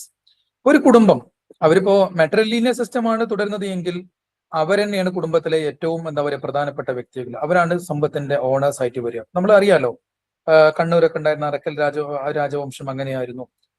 പൊന്നാനിയിൽ ഉണ്ടായിരുന്നു മക്കത്തായ സമ്പ്രദായം, കോഴിക്കോടിന്റെ ചില ഭാഗത്ത്, അതുപോലെ ഇന്ത്യക്ക് പുറത്തും പല രാജ്യങ്ങൾ, ഇന്തോനേഷ്യയിലും അതുപോലെ സുമാത്രയിലും ഒക്കെ അങ്ങനെയുള്ള ഒരുപാട് രാജ്യങ്ങളിൽ മെട്രിലീനിയർ സിസ്റ്റത്തെ കാണാൻ പറ്റും.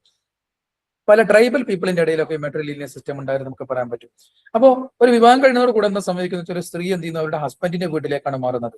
അതാണ് ഒരു പാട്രിയാർക്കൽ ഫാമിലിയുടെ ഒരു സിസ്റ്റം എന്ന് പറയാം.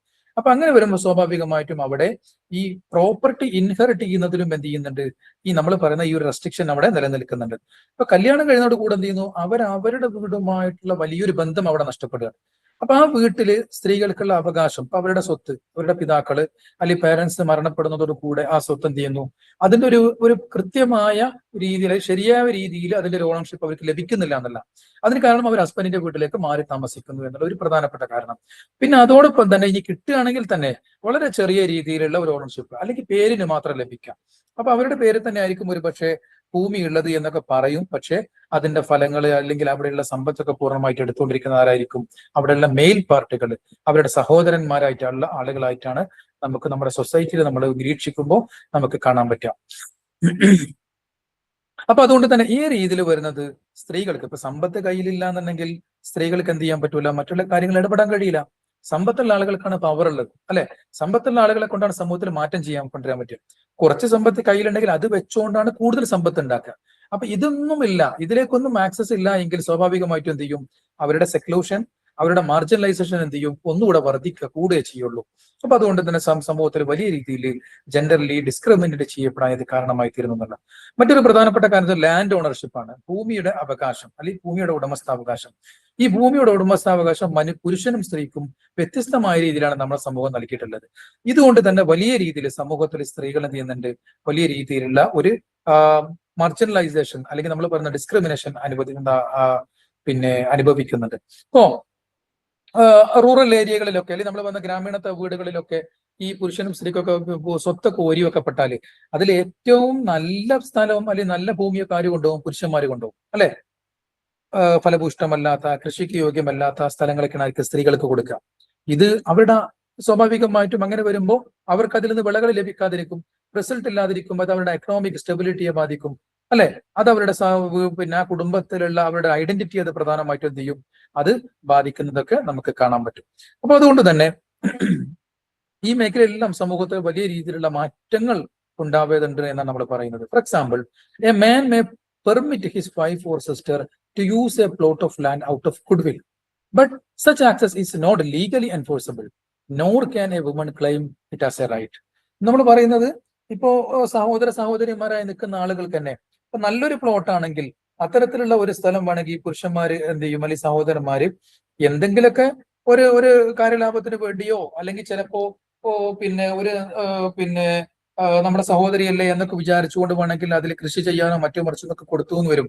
പക്ഷെ അതിനപ്പുറം അത് അവരുടെ പേരിൽ ഓണർഷിപ്പ് ആയിട്ട് കൊടുക്കുകയോ അല്ലെങ്കിൽ അവർക്ക് നിയമപരമായിട്ട് എഴുതി കൊടുക്കുകയോ ചെയ്യുന്ന ഒരു അവസ്ഥ നമുക്കൊരിക്കലും കാണാൻ പറ്റില്ല. അപ്പൊ അതുകൊണ്ട് തന്നെ ഈ ഒരു കാലഘട്ടത്തിലും സ്ത്രീകൾക്ക് ലീഗലി ആയിട്ട് അവർ ഭൂമിയുടെ ഓണർമാരായി ആകുന്നുണ്ടോ എന്നുള്ളത് വലിയൊരു ചോദ്യമായിട്ട് തന്നെ നമ്മുടെ മുമ്പിൽ നിലനിൽക്കുന്നുണ്ട് എന്നല്ല. അപ്പോ ഈ ഒരു എന്താ പറയാ സമൂഹത്തിൽ ഇപ്പോഴും എന്താ പറയുക women ownership of the land എന്നുള്ളത് ഇപ്പോഴും ഒരു ഇല്ലെജിറ്റിമേറ്റ് ആയിട്ട് എന്റെ നിലകളിൽ നമുക്ക് കാണാൻ പറ്റും. അത് ഇപ്പോഴും പൂർണ്ണമായിട്ട് നിയമവിധേയമായി നമുക്ക് പറയാൻ പറ്റൂല. നിയമവിധേയമായി നമ്മൾ പറയുന്ന സമയത്ത് നമ്മൾ ആ രണ്ടിന്റെയും ഒരു റേഷ്യോ എടുത്ത് നോക്കും. പുരുഷന്മാർ എത്രമാത്രം ഭൂമിയുടെ ഉടമകളാണ്, സ്ത്രീകൾ എത്രമാത്രം ഉടമകളാണ്. അവിടെയാണ് വലിയൊരു ഡിഫറൻസ് നമുക്ക് കാണാൻ പറ്റുക. സ്ത്രീകൾ വളരെ ഒരു ചെറിയ എന്താ പറയാ സ്മാൾ റേഷ്യോ മാത്രമാണ് അവര് ഭൂമിയുടെ ഉടമകളായിട്ടുള്ളൂ എന്നുള്ള കാര്യം നമുക്ക് മനസ്സിലാക്കാൻ പറ്റും. ഓക്കെ, ഇനി മറ്റൊന്ന് need for property right for woman. സ്ത്രീകൾക്ക് സ്വത്തവകാശത്തിന് എന്തുകൊണ്ട് സ്ത്രീകൾ സ്വത്തവകാശം വേണം എന്നുള്ളൊരു കാര്യമാണ്. നമ്മളിപ്പോ ഡിസ്കസ് ചെയ്ത പോലെ തന്നെ ഒരു വിവാഹമൊക്കെ കഴിയുന്ന സമയത്ത് സ്ത്രീകൾ പിന്നെ സ്ത്രീകൾ എന്ത് ചെയ്യുന്നു, അവര് പിന്നെ നമ്മുടെ ഒരു സിസ്റ്റത്തിൽ പാട്രിയാർക്കൽ സൊസൈറ്റിയിലൊക്കെ പുരുഷന്റെ ഒരു വീട്ടിലേക്കാണ് അവർ മാറി താമസിക്കുന്നത്. ഒരു ജോയിന്റ് ഫാമിലി സിസ്റ്റമാണ് മുന്നോട്ട് കൊണ്ടുപോകുന്നത്. ഇവിടെ എല്ലാ ഉത്തരവാദിത്വവും അത് പുരുഷന്റെ മേലാണ് വരുന്നത്. സ്ത്രീകൾക്ക് കൃത്യമായിട്ട് അവിടെ റോള് വരുന്നില്ല.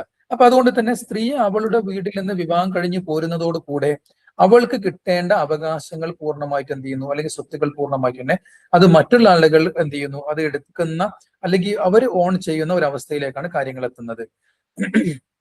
അപ്പൊ അതുകൊണ്ട് തന്നെ there are several compelling reasons to advocate for independent land rights for women rather than merely joint titles. ഇപ്പോ പലപ്പോഴും നമ്മൾ ചെയ്യുന്ന ഒരു കാര്യമാണ് എന്ത് ചെയ്യും, എന്തെങ്കിലുമൊക്കെ ഒരു സ്ഥലമൊക്കെ വാങ്ങുന്ന സമയത്ത് പുരുഷന്റെയും സ്ത്രീയുടെയും പേരിലേക്ക് ആക്കും, അല്ലെ, രണ്ടാളുടെയും പേരിൽ ജോയിന്റ് ടൈറ്റിൽ ആക്കി വെക്കും. പക്ഷെ അതിൽ നിന്ന് മാറി സ്ത്രീയുടെ പേരിൽ മാത്രം ഇൻഡിപെൻഡന്റ് ലാൻഡ് റൈറ്റ് അവർക്ക് വേണമെന്ന് നമ്മൾ ആവശ്യപ്പെടുന്നത് എന്തുകൊണ്ടാണ്? ഒന്നാമത്, ജോയിന്റ് ടൈറ്റിൽസ് രണ്ടുപേരുടെയും പേരിൽ അതുപോലെ നമ്മൾ ജോയിന്റ് ആക്കിയിട്ട് അങ്ങനെ വെക്കുമ്പോൾ അത് challenging for woman to take control of their share in the case of the divorce. Suppose പോലെ ഡൈവോഴ്സ് സംഭവിക്കുകയാണെങ്കിൽ രണ്ടുപേരുടെയും പേരിൽ ഇതുപോലെ ഓണർഷിപ്പ് വെച്ച് കഴിഞ്ഞാൽ അത് അവർക്ക് ക്ലെയിം ചെയ്യാൻ വലിയ ബുദ്ധിമുട്ടായി തീരും. രണ്ടാമത്തെ ഒന്ന്, പുരുഷന്മാരെ സംബന്ധിച്ചിടത്തോളം എന്താ പറയാ, അല്ല സ്ത്രീകളെ സംബന്ധിച്ചിടത്തോളം അവർക്ക് പലപ്പോഴും എന്താ പറയാ, ഒരു അക്രമാസക്തമായ വിവാഹങ്ങൾ അല്ലെങ്കിൽ ചിലപ്പോൾ വിവാഹ ബന്ധങ്ങൾ തകരുമ്പോൾ അല്ലെങ്കിൽ വിവാഹ ബന്ധത്തിൽ അവർ ഉലച്ചിലുകൾ ഉണ്ടാകുന്ന സമയത്തൊക്കെ അത്തരത്തിലുള്ള അവസ്ഥകളിൽ സാമ്പത്തികപരമായിട്ട് അവർക്ക് നിലനിൽക്കാൻ സാധിച്ചോളുന്നില്ല. ആ ബുദ്ധിമുട്ടുകൾ നേരിടണമെങ്കിൽ ഈ സ്വത്ത് എന്ത് ചെയ്യണം, അവരുടെ സ്വന്തം പേരിലായിരിക്കണം എന്നാണ് നമ്മൾ പറയുന്നത്. മൂന്നാമത്തേത്, independent rights wives may have different land use goals than husbands. പലപ്പോഴും ഹസ്ബൻഡുകൾക്കുള്ളതിനപ്പുറം നല്ല എങ്ങനെ ഭൂമി ഉപയോഗപ്പെടുത്തണം, എങ്ങനെ സമ്പത്ത് ഉപയോഗിക്കണം എന്നതിനെ കുറിച്ച് കൃത്യമായിട്ട് സ്ത്രീകൾക്ക് ബോധ്യമുണ്ടായിരിക്കും. അത് അവർക്ക് ചെയ്യാൻ സാധിക്കുന്നില്ല. നാലാമതായിട്ട്, woman have their own right would be more capable of handling the produce. ഒരു പക്ഷേ ഒരു ഉൽപാദനം, ഒരു പ്രത്യേകമായ രീതിയിൽ ഉൽപാദനം നടക്കുന്ന ഒരു സ്ഥലമാണെങ്കിൽ അവർക്ക് അവരുടേതായ രീതിയിൽ ഒന്നുകൂടെ നന്നായിട്ട് അത് ഉൽപ്പാദിപ്പിക്കാൻ സാധിക്കും, അല്ലെങ്കിൽ അത് സ്വന്തമായി ചെയ്യാൻ സാധിക്കും. അഞ്ചാമത്, the issue of how the land will be inherited may be controversial if there are shared titles. അപ്പൊ രണ്ടുപേരുടെയും പേരിൽ ഷെയർ ചെയ്തുകൊണ്ടുള്ള ഭൂമിയാണ് എങ്കിൽ ഇത് ആർക്കാണ് ഇൻഹെറിറ്റ് ചെയ്യേണ്ടത്? ഒരുപക്ഷെ ആ വിഷയത്തിലൊക്കെ വലിയ തർക്കങ്ങളൊക്കെ വന്നേക്കാം. അപ്പോൾ ഈ പറഞ്ഞ കാരണങ്ങൾ കൊണ്ട് തന്നെ ഈ ജോയിന്റ് ടൈറ്റിൽ നിന്ന് മാറിയിട്ട് ഈ സ്ത്രീകളാണെങ്കിൽ അവരുടെ ഇൻഡിപെൻഡന്റ് ടൈറ്റിൽ, അതായത് ഇൻഡിപെൻഡന്റ് ഓണർഷിപ്പിലേക്ക് വരണം എന്നാണ് നമ്മളിതിൽ പറയുന്നത്.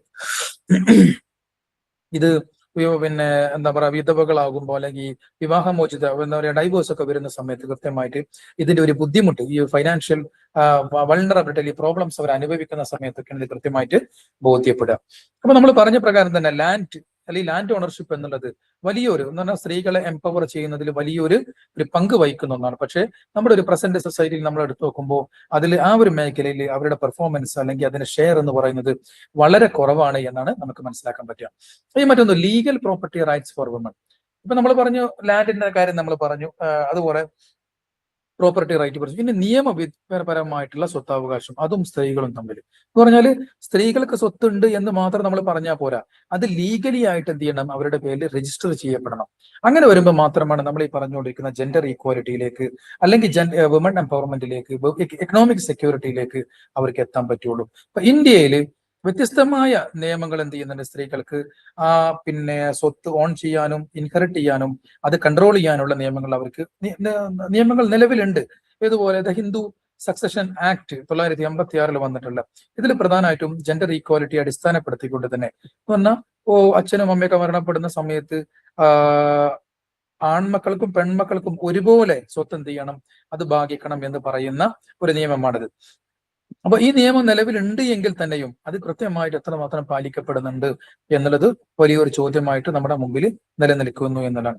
അപ്പൊ ആ നിയമങ്ങൾ പാലിക്കപ്പെടുന്നില്ല എങ്കിൽ സ്വാഭാവികമായിട്ടും അതിനെ തുടർന്നുകൊണ്ടുള്ള സമൂഹത്തിൽ എന്ത് ചെയ്യും, വലിയ രീതിയിലുള്ള ഉച്ചനീചത്വം നമ്മൾ പറയുന്ന പിന്നെ ആ ഒരു വ്യത്യാസം, ആ ഒരു ഡിസ്ക്രിമിനേഷൻ നമുക്ക് അവിടെ കാണാൻ പറ്റും. The act does not apply to agricultural land governed by the tenancy rights which fall under state level land reform laws. These state laws often undermine women's land rights in practice. ഇവിടെ പറയുന്ന ഒരു കാര്യം എന്താണെന്ന് വെച്ചാൽ, ഇപ്പൊ നമ്മൾ ഈ Hindu succession ആക്ടിന്റെ നിയമത്തെ കുറിച്ച് നമ്മൾ പറഞ്ഞു അല്ലെ, അങ്ങനെയാണെങ്കിലും ഈ ലീഗൽ പ്രൊവിഷൻസ് ഒക്കെ ഉണ്ടെങ്കിലും പ്രത്യേകിച്ച് എന്നാലും നമുക്ക് ലാൻഡ് ഓണർഷിപ്പിന്റെ കാര്യത്തിൽ എന്ത് ചെയ്യുന്ന ഈ ഒരു വ്യത്യാസം നമുക്ക് കാണാൻ പറ്റുന്നില്ല. പ്രത്യേകിച്ച് അഗ്രികൾച്ചറൽ ലാൻഡ്, കൃഷിഭൂമി, ഈ കൃഷിഭൂമിയെ വീതം വെക്കുന്നതിൽ എന്ത് ചെയ്യുന്നുണ്ട്, പുരുഷനും സ്ത്രീക്കും ഒരേപോലെയല്ല നിയമങ്ങളുള്ളത്. അതിൽ പുരുഷന് കുറച്ചുകൂടെ എന്താ പറയുക അനുകൂലമായിട്ട് അല്ലെങ്കിൽ അധികമായിട്ട് എടുക്കാം എന്നുള്ള രീതിയിലാണ് വരുന്നത്. അപ്പൊ നമ്മൾ പറയുന്ന ഒരു കാര്യം എന്ന് വെച്ചാൽ ഹിന്ദു സക്സഷൻ ആക്ട് അത് ഇൻഹെറിറ്റൻസിനെ അല്ലെങ്കിൽ നമ്മൾ പറയുന്ന പിന്തുടർച്ചാവകാശത്തെ കുറിച്ച് പറയുന്നുണ്ടെങ്കിലും അതിൽ കൃഷിഭൂമിയെ കുറിച്ച് അത് ആ ഒരു ആക്ട് എന്ത് ചെയ്യുന്നില്ല, കൃത്യമായിട്ട് അത് പറയുന്നില്ല, അല്ലെങ്കിൽ അത് പ്രകാരം കാര്യങ്ങൾ നടക്കുന്നില്ല എന്നുള്ള. For instance under land ceiling regulations, ഇപ്പോൾ അതിന്റെ ഒരു എക്സാമ്പിൾ ആയിട്ടാണ് നമ്മൾ പറയുന്നത്.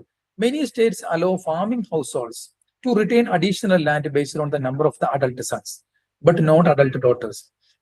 എന്തുകൊണ്ടാണ് ആ ഒരു റൂള് കംപ്ലീറ്റ് അല്ല നമ്മൾ പറയാൻ കാരണം, ഇപ്പൊ പല സ്ഥലങ്ങളിൽ ഭൂപരിഷ്കരണ നിയമങ്ങൾ വന്നു അല്ലെ. ഈ ഭൂപരിഷ്കരണ നിയമങ്ങൾ വന്നപ്പോ ഒരു കുടുംബത്തിന് 10 ഏക്കറാണ് അനുവദിക്കപ്പെടുക. പക്ഷെ ആ 10 ഏക്കർ അനുവദിച്ചെങ്കിൽ തന്നെയും അതിലപ്പുറം അവരുടെ അടുത്ത് കൃഷിഭൂമി ഉണ്ടെങ്കിൽ ആ കുടുംബത്തിലുള്ള ആൺമക്കളെ അടിസ്ഥാനപ്പെടുത്തിക്കൊണ്ട് എന്ത് ചെയ്യും, അവർക്ക് വീണ്ടും കൂടുതൽ ഭൂമി അനുവദിക്കുമെന്നല്ല. പക്ഷെ ആ വീട്ടിലെ സ്ത്രീകളെ എന്ത് ചെയ്യൂല, കൗണ്ട് ചെയ്തുകൊണ്ട് അവർക്ക് ഭൂമി അനുവദിക്കുന്നില്ല എന്നുള്ളതാണ്. അപ്പൊ നമ്മൾ പറയുന്ന വെച്ചാൽ ഈ നമ്മൾ പറയുന്ന ഈ ഹിന്ദു സക്സഷൻ ആക്ട് വന്നാലും അല്ലെങ്കിൽ എന്താ പറയാ ഇപ്പൊ ഭൂപരിഷ്കരണ നിയമങ്ങൾ വരുമ്പോഴും അതൊക്കെ എന്ത് ചെയ്യുന്നുണ്ട്, കൃത്യമായിട്ട് ഒരു പുരുഷ കേന്ദ്രീകൃത അല്ലെങ്കിൽ പുരുഷന് ഒരു മേധാവിത്വം നൽകുന്ന രീതിയിലാണ് രൂപപ്പെടുത്തിയിട്ടുള്ളത്. The process of determining surplus land, അത് മറ്റൊന്ന് ഇൻട്രഡ്യൂസസ് ഫർദർ ജെൻഡർ ബയാസ്. അപ്പൊ മിച്ചഭൂമി എന്ന് തീരുമാനിക്കുന്നത് ഇതുപോലെ ജെൻഡർ ബേസ് ചെയ്തുകൊണ്ടാണ്. പുരുഷന്റെ കയ്യിലുള്ള ഭൂമിയാണെങ്കിൽ അതിന് പ്രശ്നമല്ല, പക്ഷെ സ്ത്രീകൾ ഒരിക്കലും കൗണ്ട് ചെയ്യാത്ത രീതിയിൽ എന്ത് ചെയ്യും, അത് മിച്ചഭൂമിയായിട്ട് പരിഗണിക്കപ്പെടും എന്നുള്ള. ഒരു കുടുംബം, ആ കുടുംബത്തിന്റെ കയ്യിൽ ഒരു 20 ഏക്കർ ഭൂമി ഉണ്ടെന്ന് നോക്കുക. അപ്പൊ അവർക്ക് ഒരാൺമകനേ ഉള്ളൂ, എന്താ പറയാ ഒരാണും ഒരു പെണ്ണുമായിട്ട് 2 മക്കളാണുള്ളത് നോക്കുക. അപ്പൊ അവിടെ സ്വാഭാവികമായിട്ടും ആ കുടുംബത്തിന് എന്നുള്ള നിലക്ക് 10 ഏക്കർ ഭൂമി അനുവദിക്കപ്പെടും. പിന്നെ അതിന് പുറമെ ഫാമിംഗ് ലാൻഡ് ആണെങ്കിൽ അവിടെയുള്ള ആൺമകനെ ബേസ് ചെയ്തുകൊണ്ട് അല്ലെങ്കിൽ അവനെ നോക്കിയിട്ട് 10 ഏക്കർ കൂടി അനുവദിക്കും. പക്ഷെ പുരുഷനായി പെണ്ണായിട്ട് കിടക്കുന്ന സ്ത്രീയായിട്ട് കിടക്കുന്ന ആ പെൺകുട്ടിയെ നോക്കിയിട്ട് എന്ത് ചെയ്യില്ല, ഒരിക്കലും തന്നെ ഭൂമി അനുവദിക്കപ്പെടുന്നില്ല എന്നല്ല. അപ്പൊ ഈ ഒരു ഡിഫറൻസ് എന്ത് ചെയ്യുന്നുണ്ട്, നമ്മുടെ ലോ ആക്ടുകളിലൊക്കെ വരുന്നുണ്ട് എന്നാണ് പറയുന്നത്. In most states, the land holdings of both spouses are aggregated, creating arbitrary outcomes. പലപ്പോഴും എന്ത് ചെയ്യാറുണ്ട്, നമ്മൾ പറഞ്ഞല്ലോ ഇപ്പോ രണ്ടുപേരുടെയും ലാൻഡ് ഹോൾഡിങ്സ് അല്ലെങ്കിൽ രണ്ടുപേർക്കുള്ള ഉടമാവകാശം അത് രണ്ടും കണക്ക് കൂട്ടിയിട്ടാണ് എന്ത് ചെയ്യുക, അവരുടെ ടോട്ടൽ ഔട്ട്കംസ് പലപ്പോഴും പരിഗണിക്കപ്പെടാറുള്ളത്.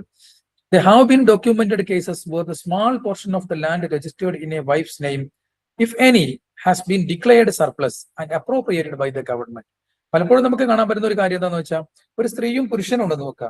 അപ്പൊ ഈ ഒരു സീലിംഗ് അത് നമ്മളെ ഇവിടത്തെക്കാളും കൂടുതൽ ഇത് വരുന്നത് നമ്മുടെ നാട്ടിലുണ്ടായിരുന്നു. ഒരു 1967 70 ഒക്കെ ആ ഒരു കാലഘട്ടത്തിൽ ഭൂപരിഷ്കരണ നിയമമൊക്കെ വന്ന സമയത്ത് അതിലേക്കേറെ നമ്മൾ ഒരു നോർത്ത് ഇന്ത്യൻ ടൈപ്പിലൊക്കെ നോക്കുമ്പോഴാണ് നമുക്ക് ആ കാര്യം കുറച്ചുകൂടെ മനസ്സിലാവുക. ഇപ്പൊ സ്ത്രീയുടെ പേരിൽ കുറച്ച് ഭൂമി ഉണ്ട് എന്നുണ്ടെങ്കിൽ അത് വളരെ പെട്ടെന്ന് തന്നെ എന്ത് ചെയ്യും, സർപ്ലസ് ഭൂമിയായിട്ട് മിച്ച ഭൂമിയായിട്ട് ഇത് ഗവൺമെന്റ് എന്ത് ചെയ്യും, അതിനെ അപ്രോപ്രിയേറ്റ് ചെയ്യും അല്ലെങ്കിൽ അതിനെ പിടിച്ചെടുക്കും. എന്നാൽ അതേ സമയത്ത് പുരുഷൻ അല്ലെങ്കിൽ അവരുടെ ഹസ്ബൻഡ് അവരുടെ പേരിലെ ഭൂമി പലപ്പോഴും അത് ഗവൺമെന്റ് അങ്ങനെ ഒരു സീസ് ചെയ്യാതെ പോകുന്നത് നമുക്ക് കാണാൻ പറ്റുന്നതല്ല. അപ്പൊ ഇവിടെ ഈ ഒരു ജെൻഡർ ബയാസ് അവിടെ കൃത്യമായിട്ട് വരുന്നുണ്ട് എന്നാണ് നമ്മൾ പറയുന്നത്. അപ്പോൾ ഈ ഇത്തരത്തിലുള്ള പ്രാക്ടീസുകൾ they highlight the gaps between formal legal equality and the discriminatory implementation of the land laws. ഭൂമിയുമായി ബന്ധപ്പെട്ട നിയമങ്ങൾ നടപ്പിലാക്കുന്നതിൽ പുരുഷനും സ്ത്രീക്കും ഇടയിൽ ഡിസ്ക്രിമിനേഷനെ വെളിവാക്കുന്ന അല്ലെങ്കിൽ ആ ഒരു ഫോർമലി ആയിട്ട് തന്നെ അല്ലെങ്കിൽ ലീഗലി ആയിട്ട് തന്നെ ഈ ഈക്വാലിറ്റിയെ അത് അംഗീകരിക്കുന്നില്ല അല്ലെങ്കിൽ അതിൽ ഗ്യാപ്പ് ഉണ്ട് എന്ന് നമ്മളെ വളരെ കൃത്യമായിട്ട് ഈ ലോ അല്ലെങ്കിൽ ഇത്തരത്തിലുള്ള നിയമങ്ങൾ നമ്മെ ബോധ്യപ്പെടുത്തുന്നു. ഹിന്ദു സക്സഷൻ ആക്ട് 1986 ആ നിയമപ്രകാരം പുരുഷൻ എന്താ പറയാ equal rights to daughters in a joint Hindu family പ്രോപ്പർട്ടിയിൽ എന്ത് ചെയ്യുന്നു, പെൺകുട്ടികൾക്കും അത് തുല്യാവകാശം പറയുന്നുണ്ട്.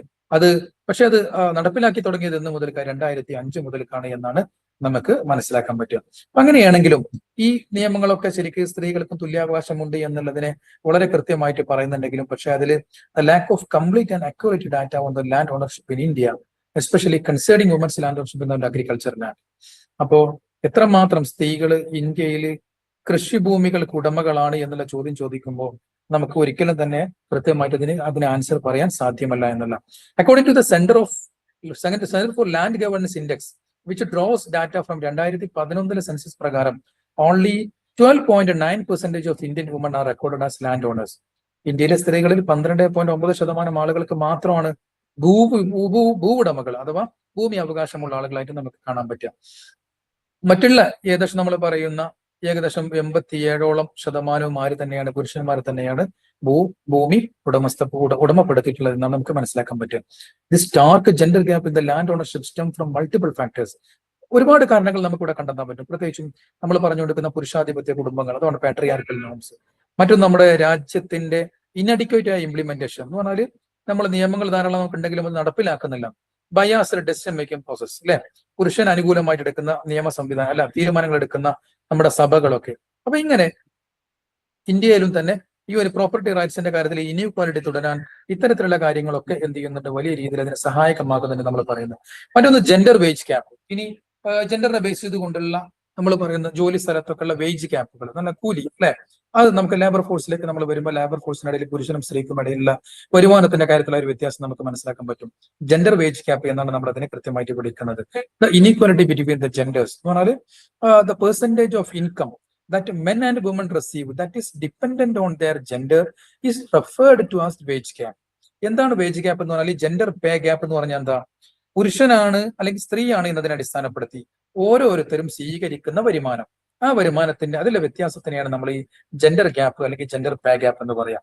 അപ്പോ പുരുഷൻ സമ്പാദിക്കാൻ, പുരുഷൻ അധ്വാനിച്ച് കിട്ടുന്നതിന്റെ അത്ര തന്നെ ആ ഒരു റേഷ്യോ ഒരിക്കലും തന്നെ സ്ത്രീ അതേ ജോലി ചെയ്താലും സ്ത്രീക്ക് ലഭിക്കുന്നില്ല എന്നുള്ളതാണ്. പലപ്പോഴും സ്ത്രീക്ക് പുരുഷന് ലഭിക്കുന്നതിലേറെ വളരെ കുറഞ്ഞ ഒരു സാലറിയാണ് അല്ലെങ്കിൽ ഒരു ഇൻകമാണ് സ്ത്രീകൾക്ക് ലഭിച്ചുകൊണ്ടിരിക്കുന്നത്. ഇന്ത്യയിൽ ഏകദേശം 28.2% സ്ത്രീകൾ, ഓക്കെ, 15ന്റെയും 60ന്റെയും വയസ്സിന്റെ ഇടയിലുള്ള സ്ത്രീകളാണ്.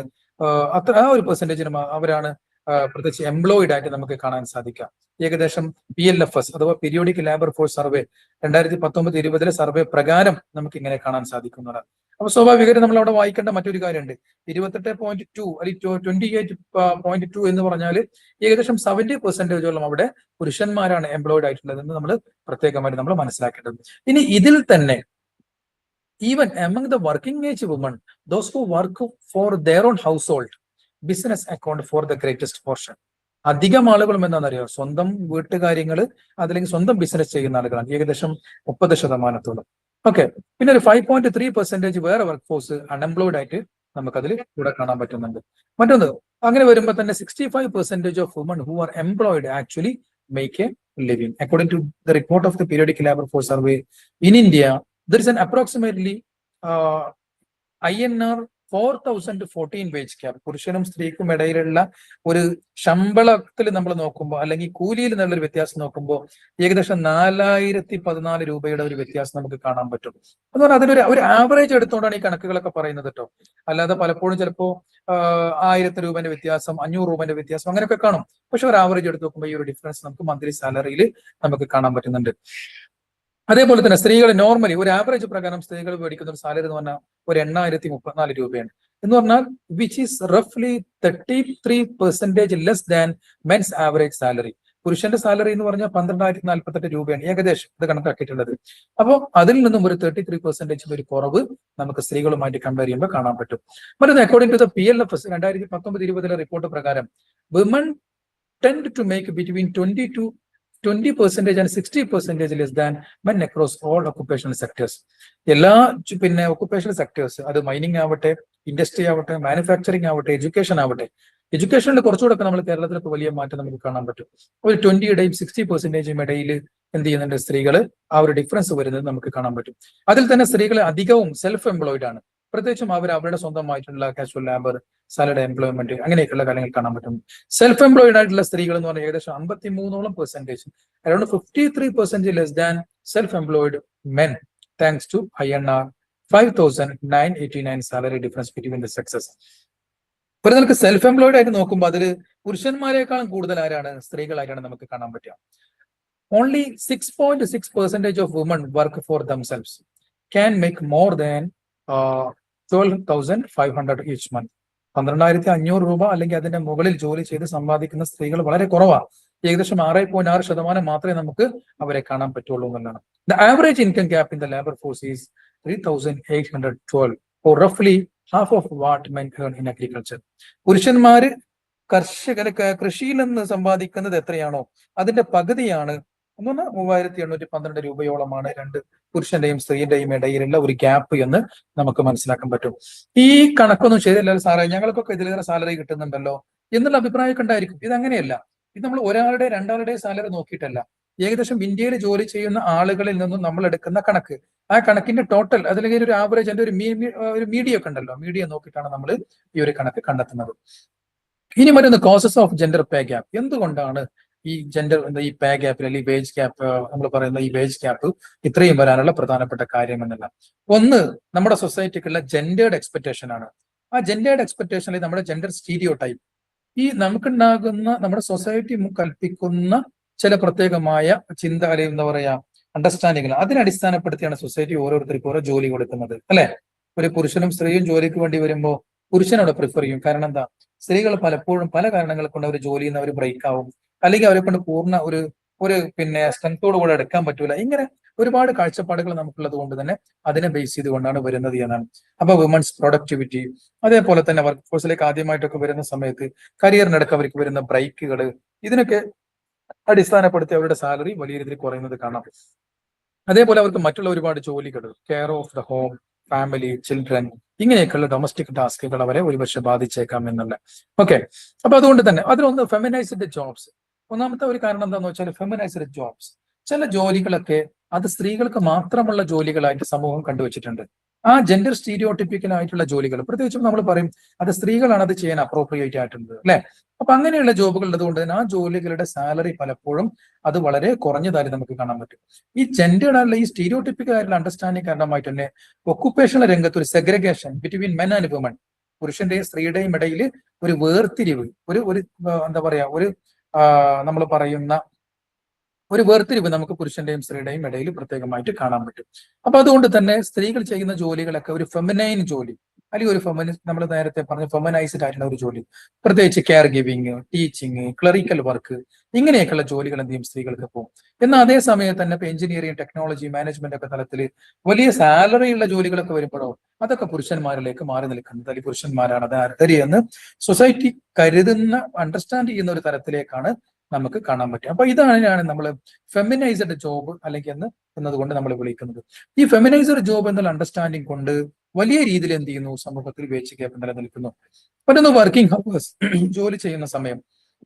ഈ ജോലി ചെയ്യുന്ന സമയം ഇതെന്ത് ചെയ്യുന്നു, പ്രധാനമായിട്ടും the way men and women engage with the workforce significantly contribute to the gender wage gap, particularly through the difference in the working hours. അപ്പൊ അതിൽ നമ്മൾ പറയുന്ന ഒരു വ്യത്യാസം എന്താണെന്ന് വെച്ചാൽ പ്രധാനമായിട്ടും the disparity is the unequal burden of the unpaid family responsibilities such as child care and elder care which disproportionately fall on the woman. പലപ്പോഴും നമ്മൾ ഒരു ജോലിയായിട്ട് പരിഗണിക്കാത്ത ഒരുപാട് കാര്യങ്ങൾ, ഇപ്പൊ വീട്ടുജോലി, സ്ത്രീകൾ ചെയ്യുന്ന വീട്ടുജോലിയെ നമ്മൾ ഒരു വർക്കായിട്ട് പരിഗണിക്കാറില്ല. അവർ കുട്ടികളെ നോക്കുന്നത് അല്ലെങ്കിൽ മുതിർന്ന ആൾക്കാരെ കെയർ ചെയ്യുന്നത്, ഇത്തരത്തിലുള്ള ജോലികളൊന്നും സാധാരണഗതിയിൽ അത് പരിഗണിക്കാറില്ല. അപ്പൊ as a result woman often face challenges in committing to the long hours required by many high paying professions. പലപ്പോഴും വലിയ സാലറി കിട്ടുന്ന ജോലികളൊക്കെ ചെയ്യണമെങ്കിൽ ഒരുപാട് സമയം നമ്മൾ ജോലി ചെയ്യേണ്ടി വരും. പക്ഷെ അത്രയും ജോലി ചെയ്യാനുള്ള സമയം സ്ത്രീകൾക്കില്ല. കാരണം എന്താ, വീട്ടിൽ വന്നിട്ട് വേണം മക്കളെ നോക്കാനും, അതുപോലെ പ്രായമായ പേരൻസിനൊക്കെ പരിശോധിക്കും, അല്ലെ എന്താ പറയാ, അവർക്കൊക്കെ വേണ്ട കെയർ കൊടുക്കണമെങ്കിൽ സ്ത്രീകൾക്ക് വീട്ടിലേക്ക് തിരിച്ചെത്തിയേ പറ്റൂ. അപ്പൊ അതുകൊണ്ട് അത്രയും സമയം സ്ത്രീകൾക്ക് ജോലി ചെയ്യാൻ സാധ്യമല്ല. ഇതാണ് ഒരു കാരണം. ഇന്റർനാഷണൽ ലേബർ ഓർഗനൈസേഷൻ അഥവാ ILO അതിന്റെ ഗ്ലോബൽ വേജ് റിപ്പോർട്ട് 2018-19 പ്രകാരം women are more likely than men to work part time. പുരുഷന്മാരെക്കാളും ഏറ്റവും കൂടുതൽ പാർട്ട് ടൈം ആയിട്ട് ജോലി ചെയ്യുന്നത് ആരാണ്, അല്ലെങ്കിൽ അതിന് താല്പര്യപ്പെടുന്ന ആരാ, സ്ത്രീകളാണ് എന്നതാണ്. അപ്പൊ അതിന് കാരണം എന്താണെന്ന് വെച്ചാൽ അവർക്ക് ഈ കെയർ ഗിവിംഗ് റെസ്പോൺസിബിലിറ്റീസ് ധാരാളം ഉള്ളത് കൊണ്ടാണ്. മക്കളെ നോക്കുക, പ്രായമുള്ള ആളുകളെ നോക്കുക.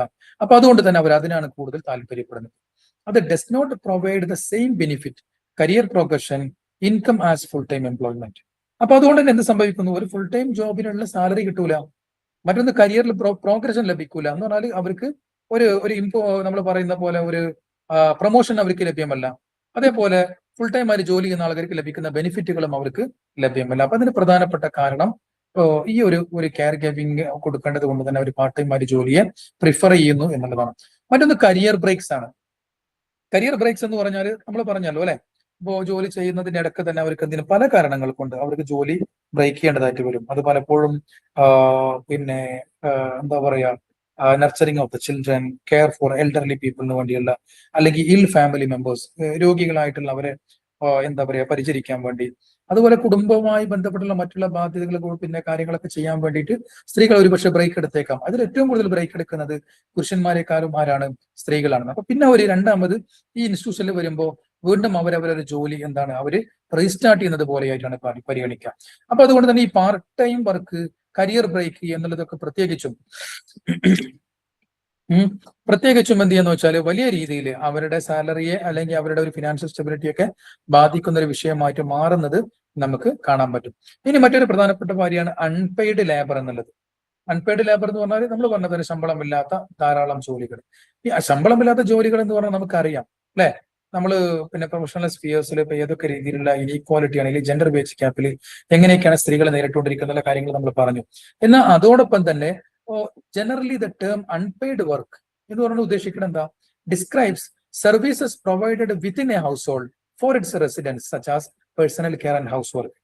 ഒരു വീട്ടമ്മ അല്ലെങ്കിൽ ഒരു സ്ത്രീ അവരുടെ വീട്ടിൽ താമസിക്കുന്ന ആളുകൾക്ക് വേണ്ടി നൽകുന്ന ധാരാളം വർക്കുകളുണ്ട്. ഡൊമസ്റ്റിക് വർക്ക്, അവർ വീട്ടിലെ മക്കളെ നോക്കുന്നത്, ഹസ്ബൻഡിനും അതുപോലെ വീട്ടിലുള്ള മറ്റുള്ള ആളുകളെ കെയർ ചെയ്യുന്നു, അവർക്ക് വേണ്ട cooking, rearing of the children, ഇങ്ങനെ ധാരാളമായിട്ട് അവർ ചെയ്യുന്ന എല്ലാ ജോലികളെയുമാണ് നമ്മൾ അൺപെയ്ഡ് ലേബർ എന്ന് പറയുന്നത്, അഥവാ സാലറി ലഭിക്കാത്ത അവർ സ്വന്തമായിട്ട് ചെയ്യുന്ന ഒരു വർക്ക് എന്നുള്ളത്. അപ്പൊ according to gender norms, women and girls are often forced to perform unpaid domestic labor and care because of the gendered structure of the domestic and reproductive responsibilities. ഇത് വലിയൊരു ചോദ്യമാണ്, നമുക്ക് എല്ലാവർക്കും അറിയുന്ന ഒരു കാര്യം കൂടിയാണ് അല്ലെ. എന്തുകൊണ്ട് പുരുഷൻ അതിൽ പങ്കെടുക്കുന്നില്ല അല്ലെങ്കിൽ പുരുഷൻ ചെയ്യുന്നില്ല എന്നല്ല. പലപ്പോഴും സ്ത്രീകൾ അല്ലെങ്കിൽ പെൺകുട്ടികൾ അല്ല അവരാണ് എന്ത് ചെയ്യുന്നത്, ഇത്തരത്തിലുള്ള ഈ ഒരു ഡൊമസ്റ്റിക് വർക്ക് അല്ലെങ്കിൽ റീപ്രൊഡക്റ്റീവ് റെസ്പോൺസിബിലിറ്റീസ് ഒക്കെ എടുക്കാൻ എന്ത് ചെയ്യുന്നത്, അവർ നിർബന്ധിതരാകും. ഈ നിർബന്ധിതരാകാൻ എന്താ കാരണം, നമ്മുടെ gendered structure of the domestic അല്ലെങ്കിൽ നമ്മുടെ സോഷ്യൽ ഇൻസ്റ്റിറ്റ്യൂഷൻസ് ആണ്, നമ്മുടെ സൊസൈറ്റി, നമ്മുടെ സോഷ്യൽ ഇൻസ്റ്റിറ്റ്യൂഷൻസ് ആ രീതിയിലാണ് പിന്നെ എന്ത് ചെയ്യുക, അത് സെറ്റപ്പ് ചെയ്ത് വെച്ചിട്ടുള്ളത്. അതിനെ അടിസ്ഥാനപ്പെടുത്തിക്കൊണ്ടാണ് ഈ വർക്കുകൾ വരുന്നതെന്ന്. അപ്പോൾ പലപ്പോഴും പുരുഷന്മാർ അവരുടെ ജോലി സ്ഥലത്ത് അവർ നിർവഹിക്കുന്നതിലേറെ സ്ത്രീകൾ ഒരുപക്ഷെ അവരുടെ വീടുകളിൽ ഇതുമായി ബന്ധപ്പെട്ടുള്ള ജോലികൾ ചെയ്യുന്നത് നമുക്ക് കാണാൻ പറ്റും. അപ്പോ എന്നാൽ ഒരു വിരോധാഭാസം എന്ന് പറയുന്ന കാര്യം എന്താണെന്ന് വെച്ചാൽ, ഈ അൺപെയ്ഡ് ലേബർ എന്ന് പറയുന്നത് ഇൻവിസിബിൾ ആണ് എന്ന് പറഞ്ഞാൽ അതാരും കാണുന്നില്ല. അതേപോലെ തന്നെ ഒരു സൊസൈറ്റി അതിന് കൽപ്പിക്കുന്നത് വളരെ ലിറ്റിൽ വാല്യൂ, ഒരു ചെറിയ വാല്യൂ മാത്രമേ ഇതിന് കൊടുക്കുന്നുള്ളൂ. അപ്പൊ അങ്ങനെ വരുമ്പോൾ സ്ത്രീകൾ ചെയ്യുന്ന മഹത്തായ ഒരു വർക്ക്, ഒരു പ്രവർത്തനം എന്ത് ചെയ്യുന്നു, അല്ലെങ്കിൽ ജോലി എന്ത് ചെയ്യുന്നു, അത് കാണാതെ പോകുന്നു, അതിന് പ്രതിഫലം ലഭിക്കാതെ പോകുന്നു. അപ്പൊ unpaid domestic and care work എന്നുള്ളത് is associated with a greater mental health burden and negative effects on the quality of life. ഇത് സ്ത്രീകളുടെ ജീവിതത്തെ വലിയ രീതിയിൽ നെഗറ്റീവായിട്ട് ബാധിക്കുന്നുണ്ട്. മാത്രമല്ല ഒരു മെന്റൽ എന്തുകൊണ്ടാണ് നമ്മൾ ഇത്രയും അധ്വാനിച്ചിട്ട് നമ്മൾ എന്തുകൊണ്ട് റെക്കഗ്നൈസ് ചെയ്യപ്പെടുന്നില്ല, നമ്മൾ ഇത്രയും അധ്വാനിച്ച് നമ്മൾ ആരും എന്തുകൊണ്ട് അപ്രീഷിയേറ്റ് ചെയ്യുന്നില്ല. ഞാനത് നല്ല ഫുഡ് ഉണ്ടാക്കി പക്ഷെ ആരും ഒന്നും പറഞ്ഞില്ല. ഇന്ന് വീട് ഞാൻ പൂർണ്ണമായിട്ട് അടിച്ചു വാരി വൃത്തിയാക്കി എല്ലാ ഡ്രസ്സും ഒക്കെ ക്ലീൻ ചെയ്തു, പക്ഷെ ആരും എന്നെ അതിൽ അപ്രീഷിയേറ്റ് ചെയ്യുന്നത് നമുക്ക് കാണാൻ പറ്റില്ല. Isn't it? അത് സ്വാഭാവികമായിട്ടും ഒരു ട്രോമയിലേക്ക് അല്ലെങ്കിൽ അത്തരത്തിലൊരു മെന്റൽ പ്രഷറിലേക്ക് ആളുകളെ അല്ലെങ്കിൽ സ്ത്രീകളെ എത്തിക്കുന്നു എന്നുള്ളതാണ് നമ്മൾ പറയുന്നത്. മറ്റൊന്ന് ഗ്ലാസ് സീലിംഗ്.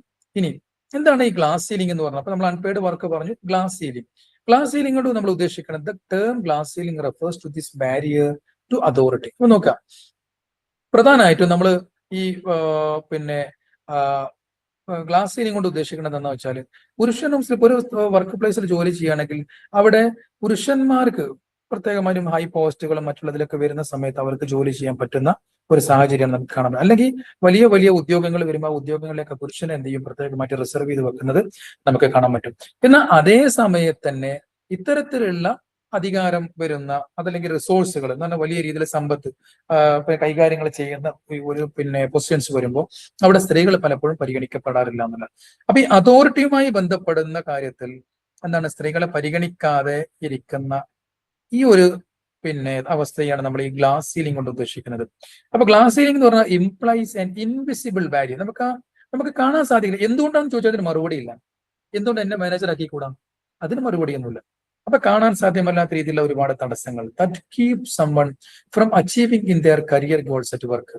ജോലി ചെയ്യുന്ന സ്ഥലത്ത് അവർക്ക് അവരുടെ ലക്ഷ്യങ്ങൾ നേടിയെടുക്കാൻ സാധിക്കുന്നില്ല എന്ന് പറഞ്ഞാൽ ഉന്നതമായ ഒരു പ്രൊമോഷൻ കിട്ടുന്നില്ല, അവർക്ക് ഹൈ പോസ്റ്റുകൾ കൊടുക്കുന്നില്ല. എന്താണ് അതിന് കാരണം നോക്കിയാൽ നമുക്കൊന്നും മനസ്സിലാക്കാൻ സാധിക്കില്ല. അപ്പൊ പെണ്ണാണ് അല്ലെങ്കിൽ സ്ത്രീയാണ് എന്നതുകൊണ്ട് മാത്രം അവര് മാറ്റി നിർത്തപ്പെടുന്നു. ഇതിനെയാണ് നമ്മുടെ ഗ്ലാസ് സീലിംഗ് എന്ന് പറയാം. അപ്പൊ അതുകൊണ്ട് തന്നെ പ്രത്യേകിച്ചും സ്ത്രീകളാണ് ഈ വിഷയത്തിൽ അൺസീൻ ബാരിയേഴ്സിന്റെ പേരിലായിട്ട് അവര് ഡിമാർക്കറ്റ് ചെയ്യപ്പെടുന്നത്. പക്ഷെ എനിക്ക് തോന്നുന്നത് ഈ ഒരു കാലഘട്ടത്തിലൊക്കെ നോക്കുമ്പോൾ ആ ഒരു രംഗത്ത് വലിയ രീതിയിൽ മാറ്റങ്ങൾ വന്നിട്ടുണ്ട്. എന്നിരുന്നാലും നമുക്കത് പലപ്പോഴും അത് നിലനിൽക്കുന്നതായിട്ട് നമുക്ക് കാണാൻ പറ്റും. നമ്മളൊരു ഒരു കമ്മ്യൂണിറ്റി, നമ്മുടെ ഒരു സൊസൈറ്റി ഒക്കെ വലിയ രീതിയിൽ ആ മേഖലയെ ഡെവലപ്പ് ചെയ്ത് വന്നുകൊണ്ടിരിക്കുകയാണ് അല്ലെ. അപ്പൊ glass ceiling describes the barriers that prevent women from achieving the achievement and the power that would make them on par with males. അപ്പൊ പുരുഷനോടൊപ്പം അല്ലെങ്കിൽ പുരുഷനേക്കാളും മീതെ നേട്ടത്തിലും അധികാരത്തിലും അവനൊപ്പം എത്തുന്നതിൽ നിന്നും സ്ത്രീയെ തടയുന്ന രീതിയിലുള്ള തടസ്സങ്ങളെ അല്ലെങ്കിൽ ബാരിക്കേഡുകളെയാണ് നമ്മൾ ഈ ഗ്ലാസ് സീലിംഗ് കൊണ്ട് ഉദ്ദേശിക്കുന്നത്. ഗ്ലാസ് സീലിംഗ് എന്ന് പറഞ്ഞാൽ പ്രത്യേകിച്ചും അതിന് ഡിസ്ക്രിമിനേറ്റിംഗ് സ്വഭാവമാണുള്ളത്. അത് ചിലപ്പോഴും കോൺഷ്യസ് ആയിരിക്കാം അല്ലെങ്കിൽ അൺകോൺഷ്യസ് ആയിരിക്കാം. ഓക്കെ, പക്ഷെ എങ്ങനെയായാലും അത് സ്ത്രീകൾ എന്ത് ചെയ്യുന്നു, ഒരു സീനിയർ മാനേജ്മെന്റ് പൊസിഷൻ നേടുന്നതിൽ അവരെ തടഞ്ഞു നിർത്തുന്നു എന്നുള്ളത് ഒരു സത്യമാണ്. അപ്പൊ glass ceiling was first used in reference to corporate and organisational economic system. ഈ ഗ്ലാസ് സീലിംഗ് എന്നുള്ള ഈ ടേം ആദ്യമായിട്ട് ഉപയോഗിക്കുന്നത് എവിടെയെന്ന് അറിയോ? പ്രത്യേകിച്ച് ഈ വലിയ കോർപ്പറേറ്റ് കുത്തക കമ്പനികൾ അല്ലെങ്കിൽ നമ്മൾ പറഞ്ഞ MNC-കൾ, വലിയ വലിയ കമ്പനികളിലൊക്കെയാണ് ഇത് സാധാരണഗതിയിൽ ഉപയോഗിച്ചിരുന്നത്. എന്ന് പറഞ്ഞാൽ അതിന്റെ ഒരു ചീഫ് പോസ്റ്റിലേക്ക് ഒരു സ്ത്രീ എത്തുന്ന പറഞ്ഞാൽ ഒരിക്കലും ആ കമ്പനിക്കാർക്ക് ആലോചിക്കാൻ പോലും പറ്റില്ല. അപ്പൊ അവരെ പ്രൊമോഷൻ തടയും. എന്നിട്ട് അവിടെ പുരുഷനെ നിൽക്കുന്ന ഒരാളെ പ്രൊമോട്ട് ചെയ്തിട്ട് അയാളെ അതിന് CEO ഒക്കെ ആക്കി മാറ്റുന്ന രീതിയാണ്. ഇപ്പോഴും വേൾഡിൽ ഉടനീളമുള്ള വലിയ വലിയ കമ്പനികളുടെ CEOകളെ നമ്മൾ എടുത്തു നോക്കുമ്പോൾ അത് മിക്കതിലും പുരുഷന്മാരായിരിക്കും, സ്ത്രീകൾ വളരെ കുറവാണ്. അപ്പൊ ഇങ്ങനെ ആദ്യം എക്കണോമിക് സിസ്റ്റത്തിന് വേണ്ടിയാണ് ഈ ടെർമിനോളജി ഉപയോഗിച്ചിരുന്നത്. പിന്നീട് ആ ടേം എന്ത് ചെയ്തു, ഈ ഗ്ലാസ് സീലിംഗ് എന്നുള്ള ടേം പിന്നീട് പൊളിറ്റിക്സിലേക്കൊക്കെ വരാൻ തുടങ്ങി അല്ലെ. ഒരു രാഷ്ട്രീയ പാർട്ടിയിൽ ഇപ്പൊ നോക്കുക, ഏതെങ്കിലും രാഷ്ട്രീയ പാർട്ടിയുടെ തലപ്പത്ത് സ്ത്രീകളുണ്ടോ? വളരെ അപൂർവമായുള്ള പാർട്ടികളെ നമുക്ക് കാണാൻ പറ്റൂ. ആ പാർട്ടികൾ ആ സ്ത്രീകൾ ഫൗണ്ട് ചെയ്തത് കൊണ്ട് ഒരുപക്ഷെ നിലനിൽക്കുന്നതായിരിക്കാം. ഇപ്പൊ ജയലളിതയൊക്കെ പോലെ, മമതാ ബാനർജിയൊക്കെ പോലെയുള്ള പാർട്ടികൾ. അല്ലാത്തടത്ത് സ്ത്രീകൾ തലപ്പത്തേക്ക് എത്തുക എന്ന് പറഞ്ഞാൽ വളരെ അപൂർവമായിട്ടാണ് നമുക്ക് കാണാൻ പറ്റുക. അപ്പൊ അതുകൊണ്ട് തന്നെ woman and people from marginalised social groups and gender identities are nonetheless under represented or absent from the positions of the authority അല്ലെ. സ്ത്രീകളും അതുപോലെ മാർജിനലൈസ്ഡ് ആയ ക്ലാസ്സുകളൊക്കെ നമുക്ക് ഈ അതോറിറ്റി അല്ലെങ്കിൽ അധികാരത്തിന്റെ ഭാഗത്തു നിന്ന് വലിയ രീതിയിൽ അവർ പാർശ്വവൽക്കരിക്കപ്പെട്ടതായിട്ട് നമുക്ക് കാണാൻ പറ്റുന്നു. അപ്പൊ അതുകൊണ്ട് തന്നെ മറ്റൊന്ന്, ജോലി സ്ഥലങ്ങളിലൊക്കെ സ്ത്രീകളും ഇതുപോലെ മാർജിനലൈസ്ഡ് ആയ കമ്മ്യൂണിറ്റികളൊക്കെ വലിയ രീതിയിൽ പ്രജുഡൈസുകൾക്കും ബയാസുകൾക്കൊക്കെ അവർ വിധേയമാക്കുന്നു എന്നതാണ്. അപ്പോൾ മുൻധാരണകളെ അടിസ്ഥാനപ്പെടുത്തിക്കൊണ്ടായിരിക്കും പലപ്പോഴും കാര്യങ്ങളൊക്കെ തീരുമാനിക്കപ്പെടുക. Despite the fact that there are more and more women in the workforce now than ever before. പക്ഷെ ഇങ്ങനെയൊക്കെ നമ്മൾ ഡിസ്കസ് ചെയ്തു. ഇപ്പൊ വേജ് ഗ്യാപ്പ് നമ്മൾ ഡിസ്കസ് ചെയ്തു. അതേപോലെ തന്നെ സ്ത്രീകളും പുരുഷനും തമ്മിലുള്ള ഒരു ഡിസ്പാരിറ്റി അത് നമ്മൾ ഡിസ്കസ് ചെയ്തെങ്കിലും നമുക്ക് ഈ കാലഘട്ടത്തിലുള്ള ഒരു സത്യം നമുക്ക് മറച്ചു പറയാൻ പിടിക്കാൻ കഴിയില്ല. എന്ന് പറഞ്ഞാൽ ഏതൊരു കാലഘട്ടത്തെക്കാളും, ഇതുവരെ കഴിഞ്ഞു പോയ കാലഘട്ടത്തെക്കാളും ഒക്കെ അധികമായി സ്ത്രീകൾ വർക്ക് ഫോഴ്സിൽ അവരുടെ ഒരു പ്രസൻസ് കാണിക്കുന്ന ഒരു കാലഘട്ടമാണ് ഇപ്പോൾ ഉള്ളത് അല്ലെ. This is something that prevents women from rising to the leadership roles. Women contribute significantly to the economy, both as consumers and in other ways. നമ്മുടെ രാജ്യത്തിന്റെ ഒരു സാമ്പത്തിക രംഗത്തേക്ക് കോൺട്രിബ്യൂട്ട് ചെയ്യുന്നതിൽ അതിൽ പ്രൊഡ്യൂസേഴ്സ് ആണ് എന്നുള്ള രീതിയിൽ മാത്രമല്ല, കൺസ്യൂമേഴ്സ് ആണ്, ഉപഭോക്താക്കളാണ് എന്നുള്ള രീതിയിലും സ്ത്രീകൾക്ക് വലിയ റോളുകൾ ഉണ്ട് എന്നാണ് നമ്മൾ പറയുന്നത്. Aside from this regular casual sexism, negative stereotyping, wage inequality, among other things, women may now have slightly easier access to entering the job, but advancing to higher positions is very difficult. അപ്പോൾ നമ്മൾ ഈ സ്റ്റീരിയോടിപ്പിക്കൽ ആയിട്ടുള്ള understanding സമൂഹത്തിന്റെ, അതേപോലെ തന്നെ ശമ്പളത്തിലുള്ള വ്യത്യാസങ്ങൾ, അതുപോലെ സമൂഹം കൽപ്പിക്കുന്ന മറ്റുള്ള രീതിയിലുള്ള തടസ്സങ്ങൾ, അപ്പൊ ഈ തടസ്സങ്ങളൊക്കെ വെച്ചുകൊണ്ട് തന്നെ ഉന്നതമായ പോസ്റ്റുകളിലേക്ക് എത്തിച്ചേരുക എന്നുള്ള സ്ത്രീകളെ സംബന്ധിച്ചിടത്തോളം അത് ഭയങ്കര ചാലഞ്ചിങ് ആണ്, അത് ഭയങ്കര കോമ്പറ്റീറ്റിംഗ് ആണ് എന്നാണ് നമുക്ക് പറയുന്നത്. ഓക്കെ, അപ്പോ ജെൻഡർ ആൻഡ് എക്കോണമി എന്നുള്ള ഈ ഒരു യൂണിറ്റും നമ്മളിതിവിടെ അവസാനിച്ചിട്ടുണ്ട്. ഓക്കെ, ഇനി അതിന്റെ റീക്യാപ്പ് അതുപോലെ ക്വസ്റ്റ്യൻസ് ഇത്രയും കാര്യങ്ങളാണുള്ളത്. അപ്പോ 2 യൂണിറ്റ് ആണ് നമ്മൾ ഇന്ന് ഡിസ്കസ് ചെയ്യാൻ കരുതിയത്. 2 യൂണിറ്റ് അല്ലെങ്കിൽ 1.5 യൂണിറ്റ് എന്നാണ് വിചാരിച്ചത്. 2 യൂണിറ്റ് നമുക്ക് ഡിസ്കസ് ചെയ്യാൻ പറ്റി. ഇനിയിപ്പോ നാളെ നമുക്ക് 1 യൂണിറ്റ് അപ്പോൾ ഡിസ്കസ് ചെയ്താൽ മതിയാവും. ഓക്കെ, ക്ലാസ്സുകൾ കേട്ടിരുന്നോ?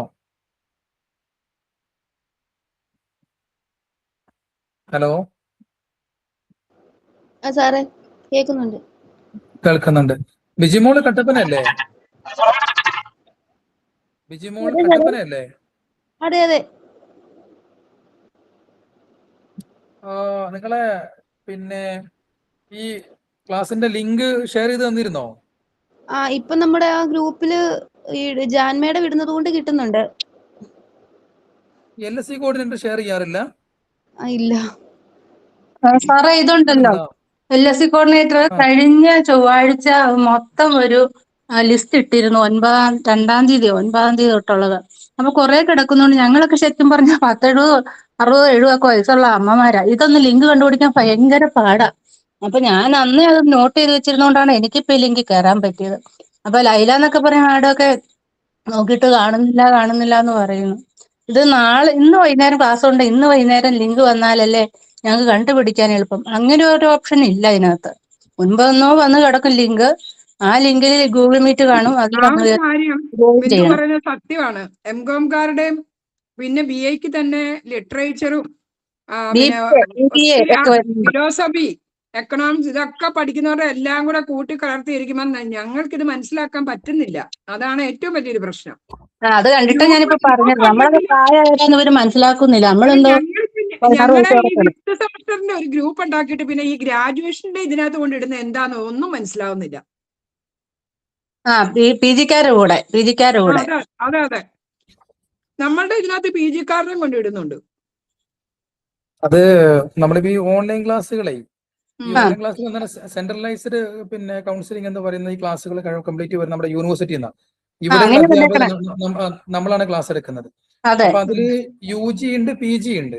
അതെ ഓക്കെ, അപ്പൊ നമ്മളിത് എല്ലാം കൂടെ സ്കൂൾ വൈസ് ആക്കാനുള്ള ഒരു പ്രധാന കാരണം എന്താണെന്ന് വെച്ചാൽ ഇതിനു മുമ്പ് നമ്മൾ ചെയ്തിരുന്നത് ഓരോ സബ്ജക്ട് വൈസ് ആയിട്ട് കൊടുത്തിരുന്നു. തുടക്കത്തിൽ അങ്ങനെ കൊടുത്തത് ഓരോ സബ്ജക്ട് വൈസ് ആയിട്ടാണ് കൊടുത്തത്. പക്ഷേ ഈ ഇപ്പോ സോഷ്യോളജി ആണെങ്കിൽ സോഷ്യോളജിയുടെ ലിങ്കുകൾ വേറെ, എക്കണോമിക്സിന്റെ ലിങ്ക് വേറെ, പൊളിറ്റിക്കൽ സയൻസിന്റെ ലിങ്ക് വേറെ, അങ്ങനെ വ്യത്യസ്തമായിട്ട് കൊടുത്തത്. പക്ഷെ അങ്ങനെ കൊടുത്തപ്പോൾ നമ്മുടെ LSC കോർഡിനേറ്റേഴ്സിനൊക്കെ ഭയങ്കര ബുദ്ധിമുട്ടാണ്. കാരണം ഒരാഴ്ച തന്നെ പലപ്പോഴും 20-30 ഒക്കെ ലിങ്കുകൾ അവർ ഷെയർ ചെയ്യണം. ഷെയർ ചെയ്യുന്നത് എവിടെയാണ്? എല്ലാ ലേണേഴ്സുമുള്ള ഗ്രൂപ്പിലെ ഷെയർ ചെയ്യാൻ പറ്റുമോ? അപ്പൊ അങ്ങനെ വന്നപ്പോൾ അതിലേറെ പ്രയാസമായി. 20-30 ലിങ്കുകൾ അവർ ഷെയർ ചെയ്യുമ്പോൾ അവർ ഏതെങ്കിലും ഒന്ന് വിട്ടു കഴിഞ്ഞാൽ അതിന്റെ പേരിൽ ഭയങ്കര പരാതിയായി. അപ്പൊ അതുകൊണ്ടാണ് നമ്മൾ എന്ത് ചെയ്തത്, ഇങ്ങനെ ഒരു ഒറ്റ ഫയൽ ഉണ്ടാക്കി അതിൽ തന്നെ എല്ലാവരുടെയും ക്ലാസ്സുകൾ കൃത്യമായിട്ട് അതിൽ നോട്ട് ചെയ്യുന്ന ഒരു രീതി കൊണ്ടുവന്നത്. ഇനിയിപ്പോ നിങ്ങൾ ചെയ്യാവുന്ന ഒരു കാര്യം എന്താണെന്ന് വെച്ചാൽ നിങ്ങളെ കൂടെയുള്ള ആളുകൾ, ഇപ്പൊ പ്രായമുള്ള ആളുകൾക്ക് അത് ബുദ്ധിമുട്ടാണ്.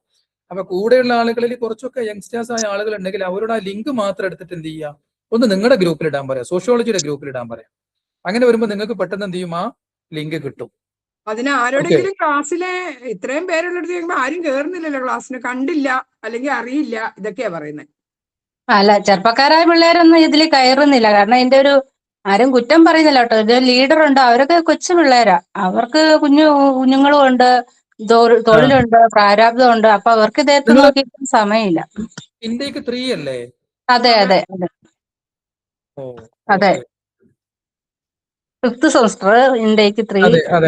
ഞങ്ങളൊക്കെ ഏജ് ഉള്ളവരാണ്. ഞാൻ മുൻപ് ഇതിനകത്താണ് കുറെ മെസ്സേജുകൾ. അപ്പൊ മുൻപേ ഞാനത് നോട്ട് ചെയ്ത് വെച്ചിരുന്നതുകൊണ്ട് പുറകോട്ട് പോയി അത് ഇന്ന് എനിക്ക് കണ്ടുപിടിച്ചപ്പോ പറ്റില്ല. ഞാൻ ഇന്ന് ഞാൻ സാറിനെ വിളിച്ചിട്ടും ചോദിച്ചെന്ന് 7 തൊട്ട് 10 വരെയല്ലേ, ഞാൻ അതാ മനസ്സിലാക്കിയത്. പിന്നെ സാറ് പിന്നെ അത് ക്ലിയർ ചെയ്തു. ചിലപ്പോ അത് തെറ്റിയതായിരിക്കും, അല്ലെ നോക്കിയതിന്റെ പ്രശ്നമായിരിക്കും. ഞാൻ പിന്നെ അത് പിന്നെ രണ്ടാമത് നോക്കിയപ്പം എനിക്ക് മനസ്സിലായി.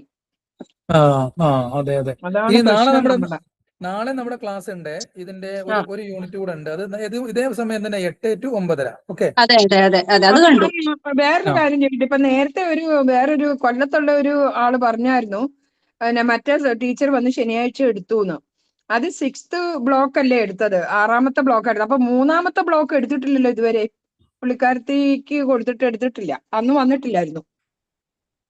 അത് 3ാമത്തെ ബ്ലോക്ക്, 1ാമത്തെ ബ്ലോക്ക് അല്ലേ നിങ്ങളുടെ ക്ലാസ് നടക്കാതെ പോയത്?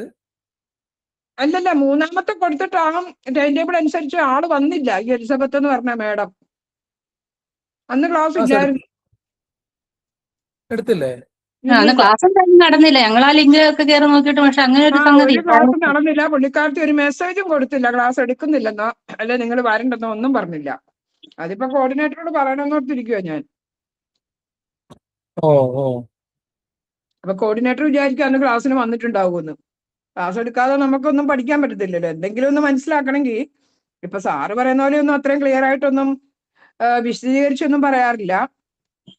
മിക്കവാറും സാറ് പറയുന്നത് നമുക്ക് മനസ്സിലാവുന്നു. മറ്റേത് അങ്ങനെ മൊത്തം ഇംഗ്ലീഷിൽ, ഈ മലയാളത്തിൽ അധികം ഒന്നും പറയില്ല. ഞങ്ങളുടെ അനുഭവം പറഞ്ഞ കേട്ടോ, മറ്റുള്ള LSC-കാരുടെ എങ്ങനെയാന്ന് അറിയത്തില്ല. ഞാൻ കേട്ട ഒരു അനുഭവം പറഞ്ഞതാണ്. എന്നിട്ട് പറയണമെന്ന് ഓർത്തു, മാഡം ഇങ്ങനെ ഫുൾ ഇംഗ്ലീഷിൽ പോകരുത്, എന്തെങ്കിലുമൊക്കെ ഇടയ്ക്ക് മലയാളം വാക്കുകളും കൂടി ഉപയോഗിച്ച് അതിന്റെ ഒരു അർത്ഥം പറഞ്ഞു തരണം, അത് ഇന്നതാണെന്ന് പറയണം എന്ന്. ഞാനൊന്ന് നോക്കാം, ഞാനൊന്ന് അന്വേഷിക്കട്ടെ. അതിന്റെ ലിങ്കുകൾ ഉണ്ടെങ്കിലേ, ഞാൻ അത് ക്ലാസ് എടുത്തിട്ടുണ്ടെങ്കിൽ അതിന്റെ റെക്കോർഡ് ഉണ്ടെങ്കിൽ എന്ത് ചെയ്യാം, നമ്മുടെ ഒരു യൂട്യൂബ് ചാനൽ ഉണ്ട്, അതിൽ നമുക്ക് അപ്ലോഡ് ചെയ്യാം. ഓക്കെ സാറേ. നമ്മുടെ ഇതുപോലെയുള്ള ക്ലാസ്സുകൾ അപ്ലോഡ് ചെയ്യുന്ന ഒരു ചാനലുണ്ട്. സാറേ ഫസ്റ്റ് ബ്ലോക്കിന്റെ ക്ലാസ് ഞങ്ങൾക്ക് അല്ല, ആ കിട്ടിയിട്ടില്ലായിരുന്നു. ചാനൽ എങ്ങനെയാ നമ്മൾ കണ്ടുപിടിക്കണേ? വിജിമോളെ ഫസ്റ്റ് ബ്ലോക്ക് ഞാനാണ് ക്ലാസ് എടുത്തത്. നിങ്ങളൊന്നും ഞങ്ങൾക്ക് ആരും വന്നില്ല. ഇവരൊക്കെ ഉണ്ടായിരുന്നല്ലോ. ഇവരൊക്കെ ഉണ്ടായിരുന്നു, ഈ ആളുകളൊക്കെ ഉണ്ടായിരുന്നു. ഞങ്ങൾക്ക് ലിങ്ക് കിട്ടിയിട്ടില്ല സാറേ. ജാനുവരിയുടെ ഇട്ടപ്പോഴാണ് ഞങ്ങൾക്ക് ലിങ്ക് കിട്ടാൻ തുടങ്ങിയത്. ഞാൻ അതാണ് പറഞ്ഞത്. നമ്മൾ അരുൺ സാറിന് എന്ത് പറ്റി? കട്ടപ്പനയുള്ള സാറ് കൃത്യമായിട്ട് നിങ്ങൾക്ക് ലിങ്കൊക്കെ തന്നിരുന്നല്ലോ. ഞാൻ അതിനിടക്കൊന്ന് വിട്ടുപോയി. നമ്മുടെ ഒരു ഗ്രൂപ്പ് ഉണ്ടല്ലോ, പിന്നെ വാട്സാപ്പ് ഗ്രൂപ്പ്, അതിൽ വരുന്നതാണ് ഞങ്ങളിപ്പോ കേറുന്നത്. ഫസ്റ്റ് ബ്ലോക്ക് യൂട്യൂബിൽ ഇടുന്നെങ്കിൽ ഉപകാരമായിരുന്നു. അതിൽ പിന്നെ നമ്മുടെ ആ ഒരു വാട്സാപ്പ് ഗ്രൂപ്പിൽ എന്ത് ചെയ്ത, ഞാൻ ഷെയർ ചെയ്യാൻ വിട്ടുപോയി.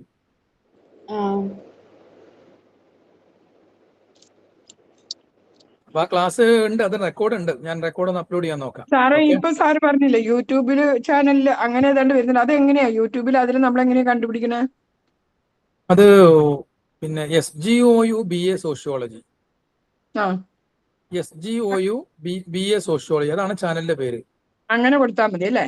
അങ്ങനെ ടൈപ്പ് ചെയ്താൽ മതി. അതിൽ സോഷ്യോളജി, മലയാളം അങ്ങനെ എല്ലാത്തിന്റെയും സെപ്പറേറ്റ് അടിച്ചു കൊടുക്കണം.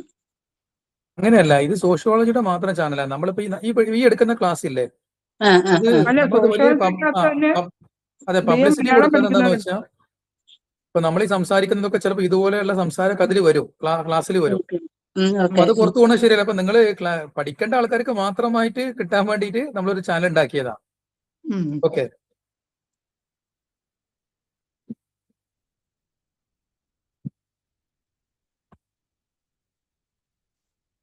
Thank you sir. സാർ ആ മറ്റേ ടീച്ചറോടൊന്ന് ചോദിക്കുമോ, ഇങ്ങനെ ഈ തേർഡ് ബ്ലോക്ക് എടുത്തില്ലല്ലോ, അന്ന് ക്ലാസ് ഇല്ലെന്ന് പറഞ്ഞു.